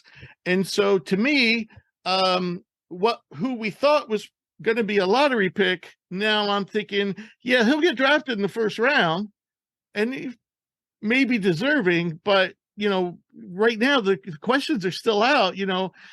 Can a guy play in the NBA just playing defense? I was going to just say the same thing on minutes. I was just looking at right now. Last 11 games, only 2 games he's played greater than 20 minutes, which is nuts. We've talked about Mitchell before, Dylan Mitchell, and I've had the same feeling as I did before. It's just all we know right now, he's extremely athletic, right? Mm-hmm. And a few weeks ago, we talked about Julian Phillips from Tennessee, and I got the same feel as far as Phillips and Mitchell in the sense of like, okay, I know how highly they're touted. I know how athletic they are. Mitchell, much, much more. Yeah. But I still don't know what they do. I've seen Mitchell try to shoot a 12, 14 footer every few games. I don't know what he is yet, but athletic and a high prospect. But what his game is, I don't know. I haven't been up on him all year. See the problem for him is he's probably still going to go in the first round if he comes out this year. And so it's hard to convince somebody to stay in college and work on their game if they already know they're going to be taken in the first round. But to me, and I've said this before, it's better to play, just slight, at a level that pushes you, but it is not so overwhelming. And so, well, maybe the G League won't be overwhelming. He'll certainly be able to score more there because that's what they do in the G League is score. But is he going to develop his game? I don't know. But like I said, it's going to be hard to talk him into coming back because he's probably going to be a first round pick no matter what he does. Yeah, I mean, for a while there, I believe a lot of people had him top 10. I think now he's in the 20s. Well, right. And that's where we're headed. We started him off. I don't know if we had him top 10, but we had him close. And we've had him, in the mid-teens for a while, waiting for something to happen. And it just hasn't. So now he's going to drop into the 20s. The next guy isn't really going to drop for us per se, and that's Jet Howard of Michigan, but I have seen him be top 10 or definitely in lottery range, and I think that's a little optimistic at this point. And for those of you who don't know, he suffered an ankle injury in the game against Michigan State on Saturday night, so we don't know what his status is. I would assume, unless he broke a bone, that he's going to be coming back. But in his last 10 games, 36% from the floor, 34% from deep, and he's had as many assists as turnovers. So what we've been very pleased to see from Howard is his shot creation, his nice stroke, but his numbers are slowly starting to drop. And one thing two things that we haven't really seen from Howard is great defense or the ability to finish.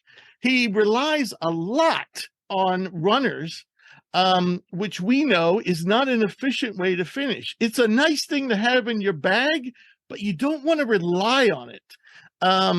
So I just don't know if Jet Howard is a lottery pick, and that's why he's on this list right now.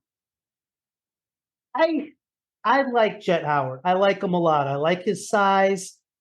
He has been struggling a little bit from the field, but I agree with you as far as lottery pick. I don't think he's there. I got him in the late teens, but no, I don't see him at top 10, even maybe in the 20s. His jumper is just too inconsistent. His scoring's inconsistent. He's not defending.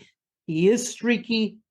I think he has great size. I think he's a first round pick, but I agree with you. He's not lottery. I don't know a lot, unlike, we had a guy on yesterday's episode, Clayton Conover, who tracks high school guys. And one thing I've been wondering is why was Howard ranked so low in the recruiting rankings? He was like 50 something. Was he hurt? Do you know if he was hurt his senior year in high school? I mean, no, I mean, I'm not sure on that as far as what you're saying. Maybe that's what he just deserved to be ranked. I'm just wondering. I'm just wondering why did they have him so low? What was it? I know he came in with a reputation of being no D. Yeah, and he hasn't been that bad at Michigan, but he's certainly not a stellar defender by any means. Yeah, no, I know what you mean. Yeah. But I don't know. I mean, to me, as I was evaluating the new guys coming in, I'm like, this guy is much better than the 50th or 55th recruit, whatever they had him at. Jet Howard was number 44 on ESPN, but the collective rankings, he was like 50 or 55. Was he? Okay. Yeah. Somewhere in that range. But anyway, I think we're in agreement. He was 44. Sensible was 45. ESPN, though, yeah. All right. I'll tell you what. On the collective, You know who was number 19? You're right. Collective 42, but still, he's still better than 42. To me, when I was looking at him, I'm like, this is a top 25 guy. And you know what? That's where I have him on my draft board right now, top 25. But I don't have him top 10 or top 15. I don't see that quite yet. Could he be there? His offensive game is so pretty. But I think there just needs to be a little more to push him into that lottery range. Yeah, I agree.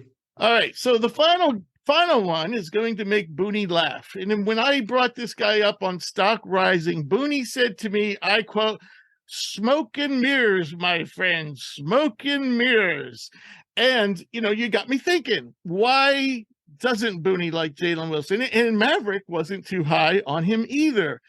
And I started watching his game. We talked about how he did poorly at the athletic testing. He's 2 years in a row, he tested the draft waters.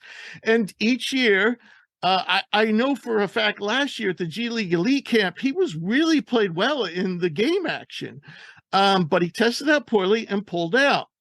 And so I'm watching him this year, and he's handling the ball much better, and he's scoring off the dribble, and he's scoring from all three levels. And I'm thinking, why don't people like this guy? But I really started watching him more closely over the last couple of weeks. And I realized the big problem with his game. He can't jump.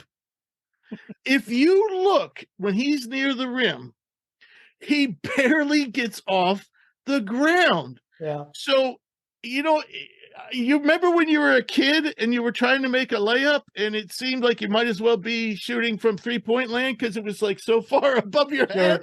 Well, that's what it's like for him. He doesn't get near the rim when he's at the rim.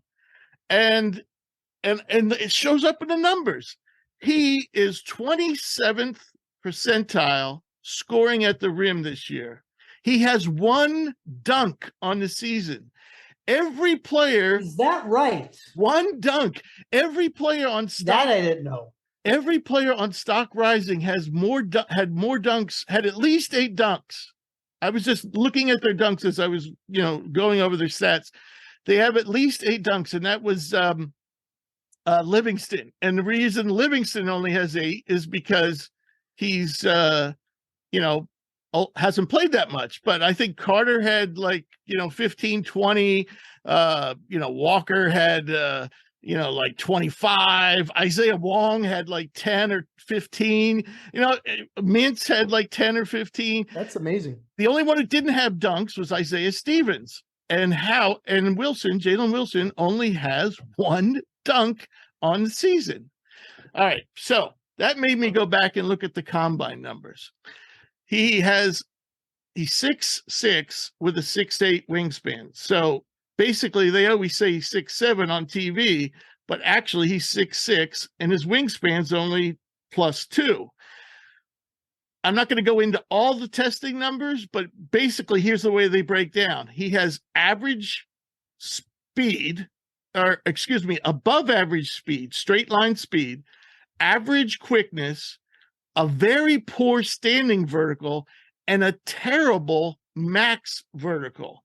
And I'll give you those numbers. Now, this is 2 years in a row. He tested out with his max vertical.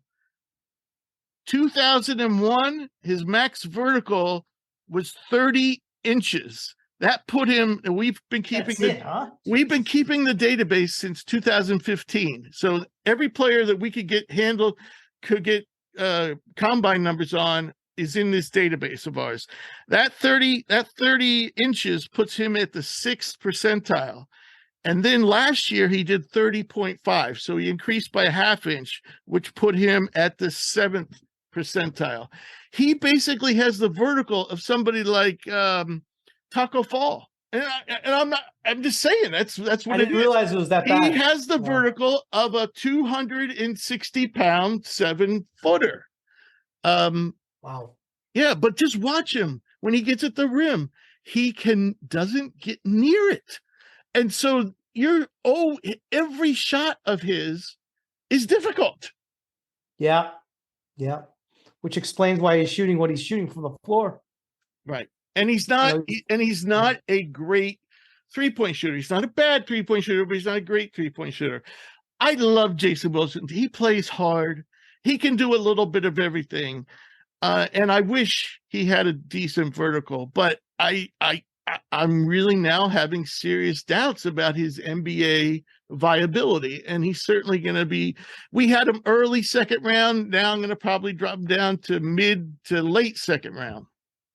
And he's going to be a first team All-American on just about every person's list. I don't have him there, but yeah, I know. I'm with you. And Kansas right now is in line to get the number 1 overall seed if things continue. So, but I'm with you. I've never been huge on Jalen Wilson. Even their game last night against TCU. Oh, he didn't have a good game. He didn't have a good game. He had an awful game. It was all Grady Dick and McCullers. Yeah. Kevin McCullough. Yeah. Yeah. So, I've been the same on Jalen Wilson the whole time. Smoke and mirrors, Rich. Smoke and mirrors. Yeah. Well, at least give me credit for not sticking to my. You did bring in some stuff. That's some interesting stuff. I listen. I listen when people disagree with me, and I look into it. And and you guys were right. And I was wrong on LJ Cryer, by the way. since we're opening it up and yes. Full disclosure episode. So we're going to move on to the fun part of the show, our game predictions. And Jake was supposed to come back, but I think he's looked over way the standings are going, and he's moving up the standings by just not picking games. That's the Maverick secret. So you dethroned me. You won last week. Defending champ. We had dismal week. My first losing week of the season. You were 12-12. That's a great record. And I was 10-14. Yeah, you had a rough one. So I've dropped to 65% on the season. You've dropped to 55% of the season. So now Mavs in second place at 58%, and Jake's in third place at 56%. Jesus. And Drew is still bringing up the rear. You have him by decimal points. So yeah, and we have a huge slate because I had a hard time, with so many critical games coming up. I just had a hard time deciding which ones to keep and which ones not to. So, all right, we'll get started with tonight's games. On top, we have number 9 Baylor at number 14 Kansas State. Baylor, not who we thought they were. The guards cannot carry that team for so long. Give me Kansas State at home. All right, hold on one second. You want Kansas State? I'm going to go with Baylor. I think they were embarrassed on Saturday, and I'm going to look for them to bounce back. All right, another both teams are ranked. We have number 11 Tennessee, who has lost 4 of 5, but the one they won was against number 1 Alabama, still at red hot Texas A&M. I like this A&M team. They've been coming on strong. I'm excited about this game. Look for A&M to hold court. I got to go with A&M. They haven't been losing. And Tennessee's definitely not who we thought they were, though they do things like beat number 1 Alabama. All right, now we have a critical game for Virginia Tech. Number 13 Miami at Virginia Tech. Might as well be an elimination game for VTech.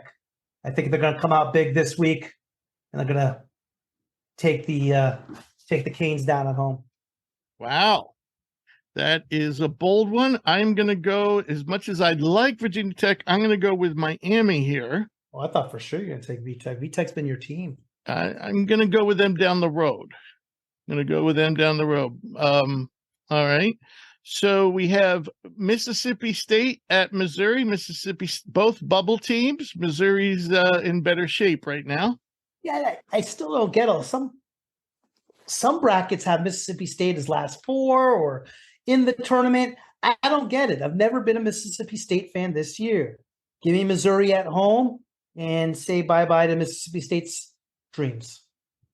I too, Missouri has not been playing well. I still don't think Isaiah Mosley's back, but we shall see. All right, we have a critical battle in the Mid-American Conference. Akron at first place Toledo. Exciting game. First time they played at Akron, and Akron had one of the worst shooting nights of the year. Akron's better. They're tougher. They're going to get it done tonight. Akron on the road. All right. I am going to go with Toledo and their high octane offense. Next game, another top 25 matchup. Number 10 Marquette at number 19 Creighton. Although Creighton slipped up a bit last week on the road at Providence. Yes. That was a hell of a game, and Providence played an incredible game to beat Creighton. Creighton's starting to come in their own. I like the Blue Jays in Omaha. I agree. I'm going with Creighton as well. Another top 25 matchup tonight. We have Iowa State at number 23, Iowa State at number 8, Texas. If it's at Iowa State, I take the Clones. Since it's in Austin, I'll take the Horns. I too agree. I'm going to go with Texas. Neither team is playing great right now, but I'm going to go with the home team. All right. We have number 17, Indiana at Michigan State. Love the Indiana team. Think if they continue to play on this pace, they're a Final 8 team flirting with the Final 4. Give me the Hoosiers on the road. I couldn't agree more. I'm thinking that Indiana is one of those sleeper teams for the Final 4, along with Miami and the Big East teams that we mentioned last week and this week. I'm going with Indiana. All right, moving on to tomorrow's games. Another top 25 matchup. We have Providence at UConn. Love UConn at home. Playing a little bit better. Providence just is not the same as they are at home. Yeah, I think finally UConn's starting to regain their mojo. All right, critical game for Wisconsin. Iowa at Wisconsin. I'm taking Wisconsin this game, not because I think they're just better, just because Iowa cannot play a lick away from their home gym. Right. This one's a tough one. I guess I'll go with the home team that really needs it, Wisconsin. All right, critical game in the Mountain West. New Mexico at Boise State. You know, I saw this Boise State team against UNLV the other night, started looking at their statistics. They have all 5 starters averaging in double figures. After that, there's a considerable layoff. But their top 5 guys are really, really good. I think this Boise State team's a very good team. Give me Boise State at home. I agree. New Mexico hasn't been doing very well on the road either, and they've had some bad losses of late. I'm going with Boise. All right, moving on to Thursday's games. We have Michigan at Rutgers. Playoff game for both teams, basically. More so for Michigan than Rutgers, but Rutgers definitely been struggling. They had a huge win last week against Wisconsin. I was shocked they got it, but they have been hurt. They are hobbled. They're not the same team they were when they played Purdue earlier in the year. Give me Michigan to get this one on the road. Right. I couldn't agree more. It was a 1-point win over Wisconsin. Of course, they were missing 3 starters. They're still going to be missing 1, possibly 2 starters for this game. Michigan, too, could be missing Jet Howard. At the same time, I was really impressed how they played without Howard down the stretch against Michigan State. I'm going to go with Michigan.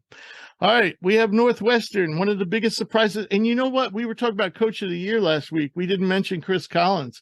He's got to be in that discussion too. We have number 21, Northwestern at Illinois.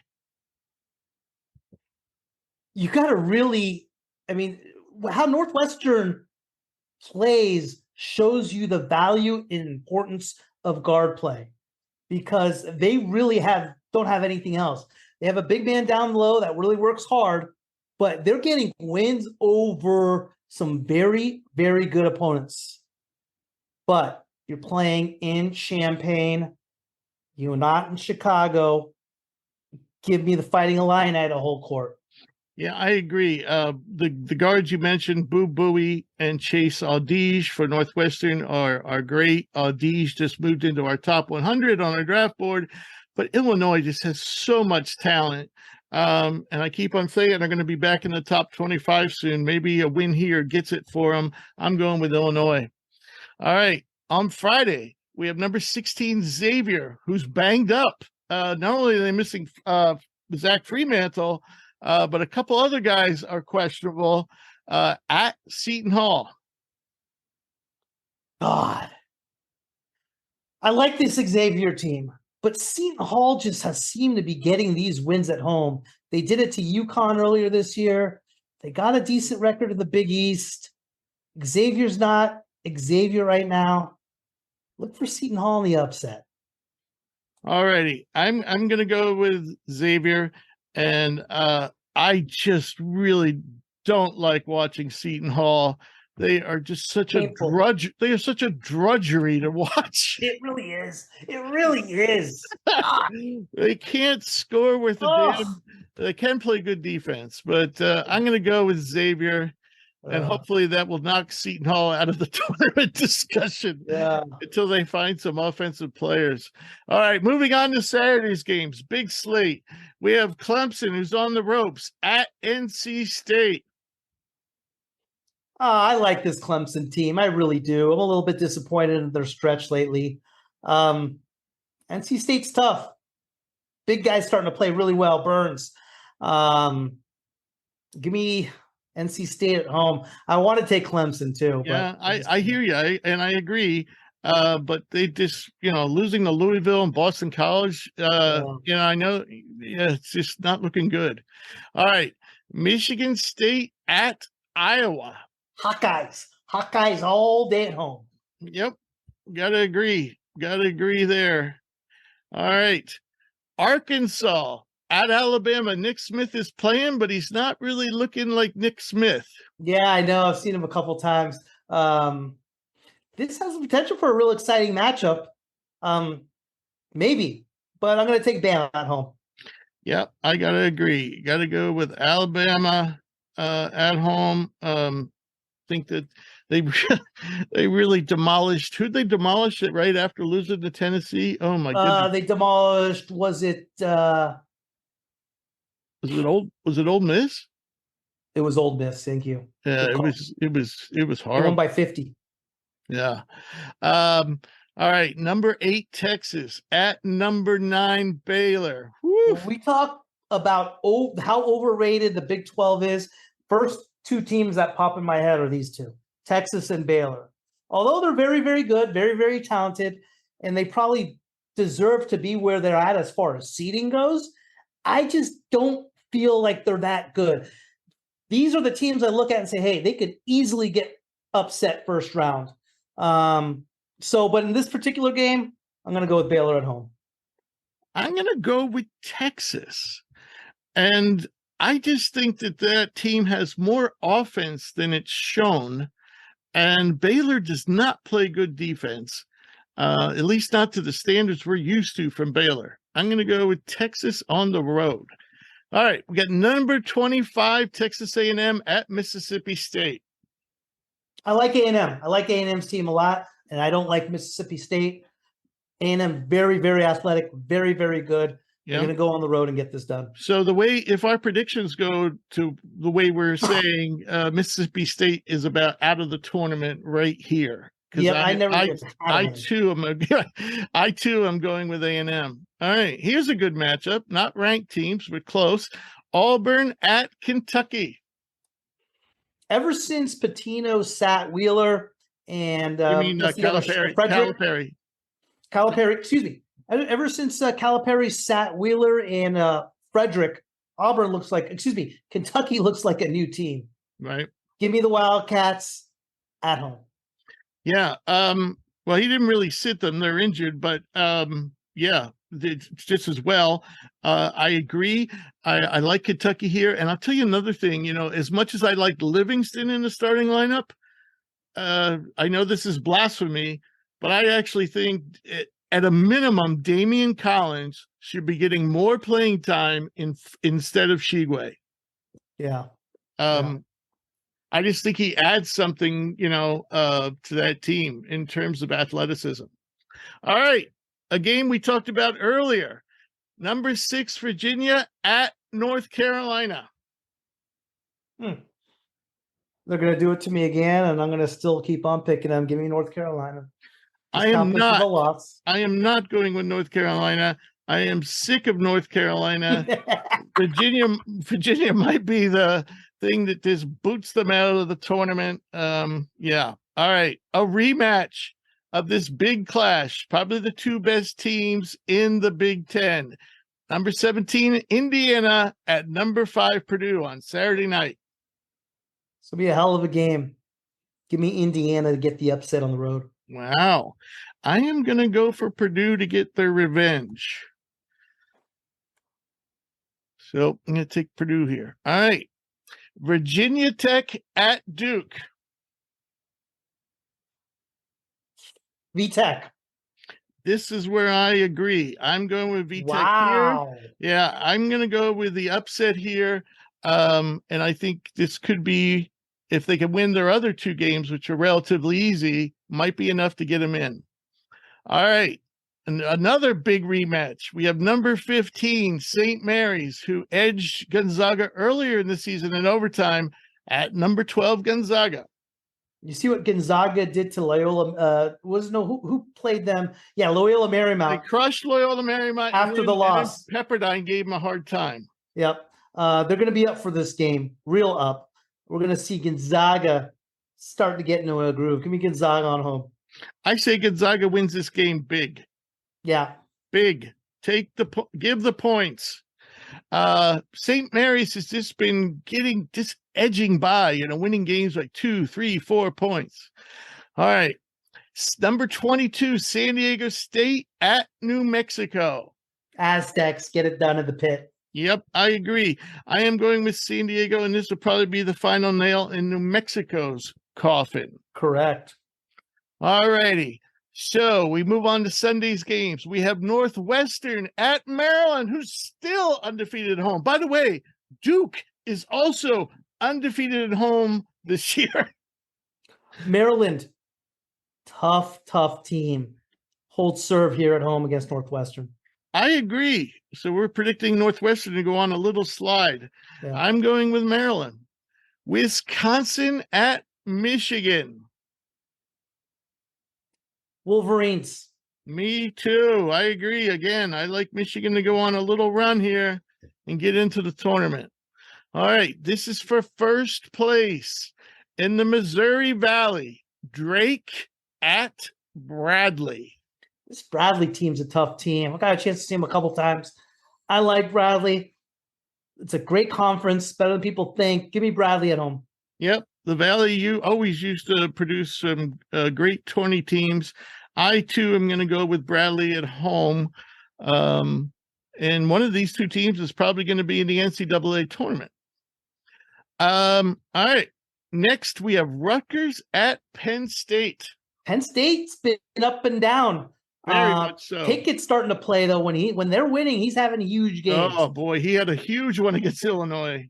Sure did. I like the Nittany Lions in this one over Rutgers. I do, too. Rutgers is sputtering. I got to go with Penn State. And lastly, next Monday night, we have number 9 Baylor at Oklahoma State. Not enough people talk about the loss of Avery Anderson for the Cowboys, which was huge. And the other guard, Byron Thompson, is he was a 5-star guy. He started off at Kansas. He too is questionable. Though he might be better by next Monday. They play hard. They play great defense, but they need as much scoring as they can. They're going to get in the tournament, but they're not going to beat Baylor. Yeah, I got to go with Baylor. Oklahoma State's been sputtering over the last few games. All right, there we did it. I think that's a total of 30 games. All right, so we have the mailbag. We have 2 questions this week. RJ wants to know, why are you so high on Cam Whitmore? I am not impressed. Want to take a crack at that, Bunny? Why are we so high on Whitmore? I think when you look at someone like Cam Whitmore, you look at his size, you look at his power, you look at his strength, you look at his explosion. Has NBA spelled all over it. He's taking the ball out in the perimeter. He's creating his own shots. He's knocking down threes. He's hitting the mid-ranger. He's doing a little bit of everything.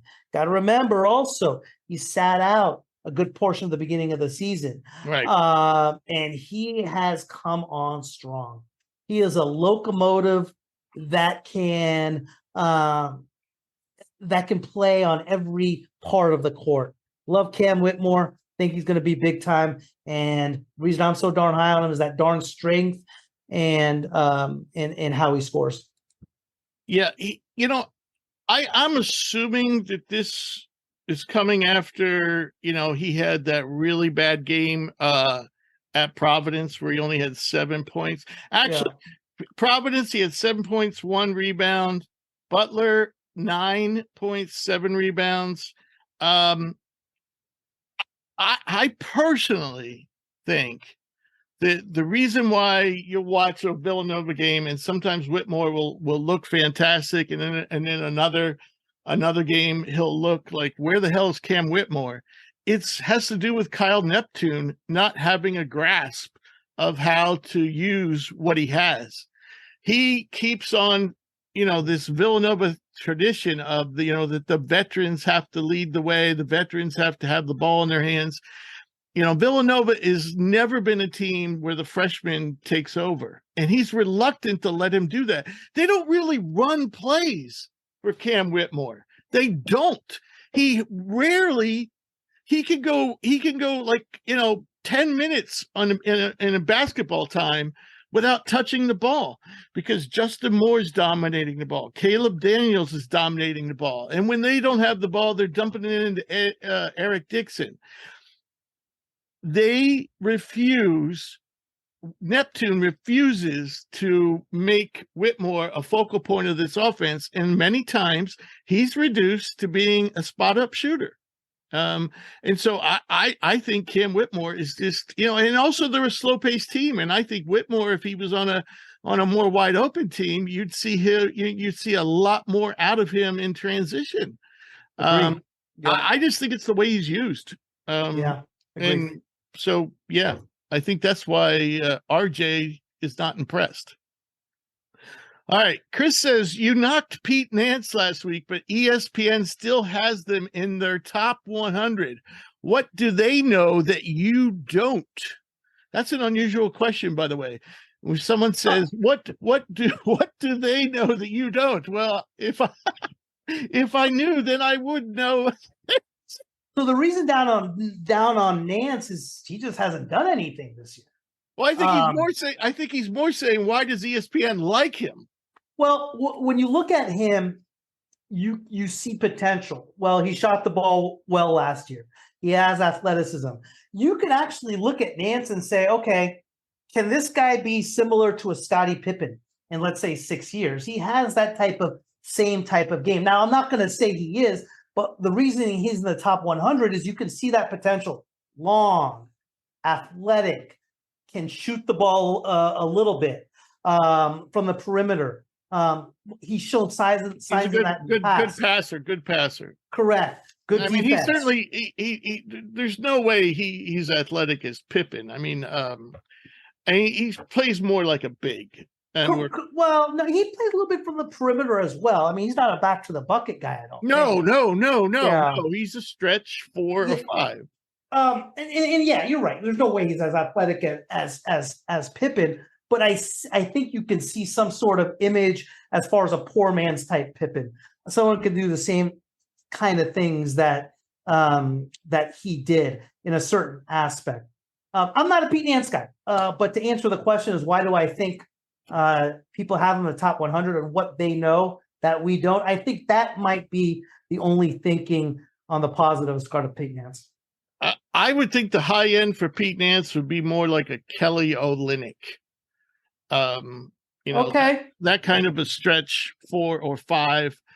But I think I know why ESPN has in the top 100. I think ESPN tends to shape I've noticed this over the years. They seem to shape their draft board not so much on their opinion, but on what they think the NBA is thinking, which to me is what you're supposed to do in the mock draft. You're not supposed to do that in the draft board. For the draft board, for me, is supposed to be your opinion, how you see the players, and then the mock draft, you try to get into the minds of the NBA guys. Right. And I'll give you an example: Evan and Isaiah Mobley. They had, Evan was already with the Cavaliers. Isaiah was at USC. And I don't know where they had him, for most of the season. I know where we had him. And, he was right around, I don't know, somewhere between 60 and 80, I'd say, on our board. All of a sudden, ESPN moved him up to like 30 or 40, right close to the draft. And you know what? The Cavs took him, around that spot. Yeah. They found out something, that the Cavs were going to draft him to make, Evan happy. And so they moved him up on their draft board. Now, to me, that's not how you function. That's not how a draft board should function. If you think Isaiah Mosley's the 80th best player, that's where you put him on your draft board. If you think he's going to go with the 35th overall pick, that's where you put him in your mock draft. Right. So I think the same thing's going on with Nance. Nance is not playing like a top 100 player. No, he's not. And if he didn't have family in the NBA, I don't think he gets drafted. That's my opinion. That's my opinion. I agree with you. It's total conjecture, but that's my opinion. I agree. I don't think he should get drafted. They were good questions, though, folks. Very good questions. They were make you think. So thank you for the questions. If you'd like to send us a question, please email to admin@hoopsprospects.com. We also take questions via social media on Twitter @hoopsprospects, on Instagram @thehoopsprospects, and on Facebook @hoopspros. I want to thank all our listeners. I want to thank our 2 special guests. We'll be back next week with a new stock report and a special guest and much more. And if you ever miss an episode, you can get caught up at hoopsprospects.com. Don't forget, this week we're going to have 2 episodes. We basically have one NBA-centric episode and one college-centric episode. And by the way, we do know who that guest is going to be. It is going to be Drew Peterson, the big point forward from USC. That's pretty exciting, huh? Hey, Drew Peterson is you know what? I have him, and I'm not kidding, top 5 players in college basketball right now. Wow. Really do. You really do. The way he plays, he can go out and average 22 if he wants, 12, 14. He plays the right way, exactly what that Trojan team needs. I think he is dynamic in every bit. Yeah, he's a great passer. He's got power forward size, but yet he can play point guard. So should be fun to talk to him. So any final thoughts, Bunny, before we say goodnight? Hey, we're getting to the nitty-gritty as we get into March. Yes, we are. We'll see what these so-called bracketologists coming your way, but enjoyed it as always. Yes. And by the way, we may be getting to the nitty-gritty in terms of March Madness, but we're still 4 months away from the NBA draft. Oh my God. Jeez, I don't know what I'm going to do with myself. All right, Booney, thanks so much. Thanks. Take care, pal. Thanks, everyone. We'll see you next week. Later.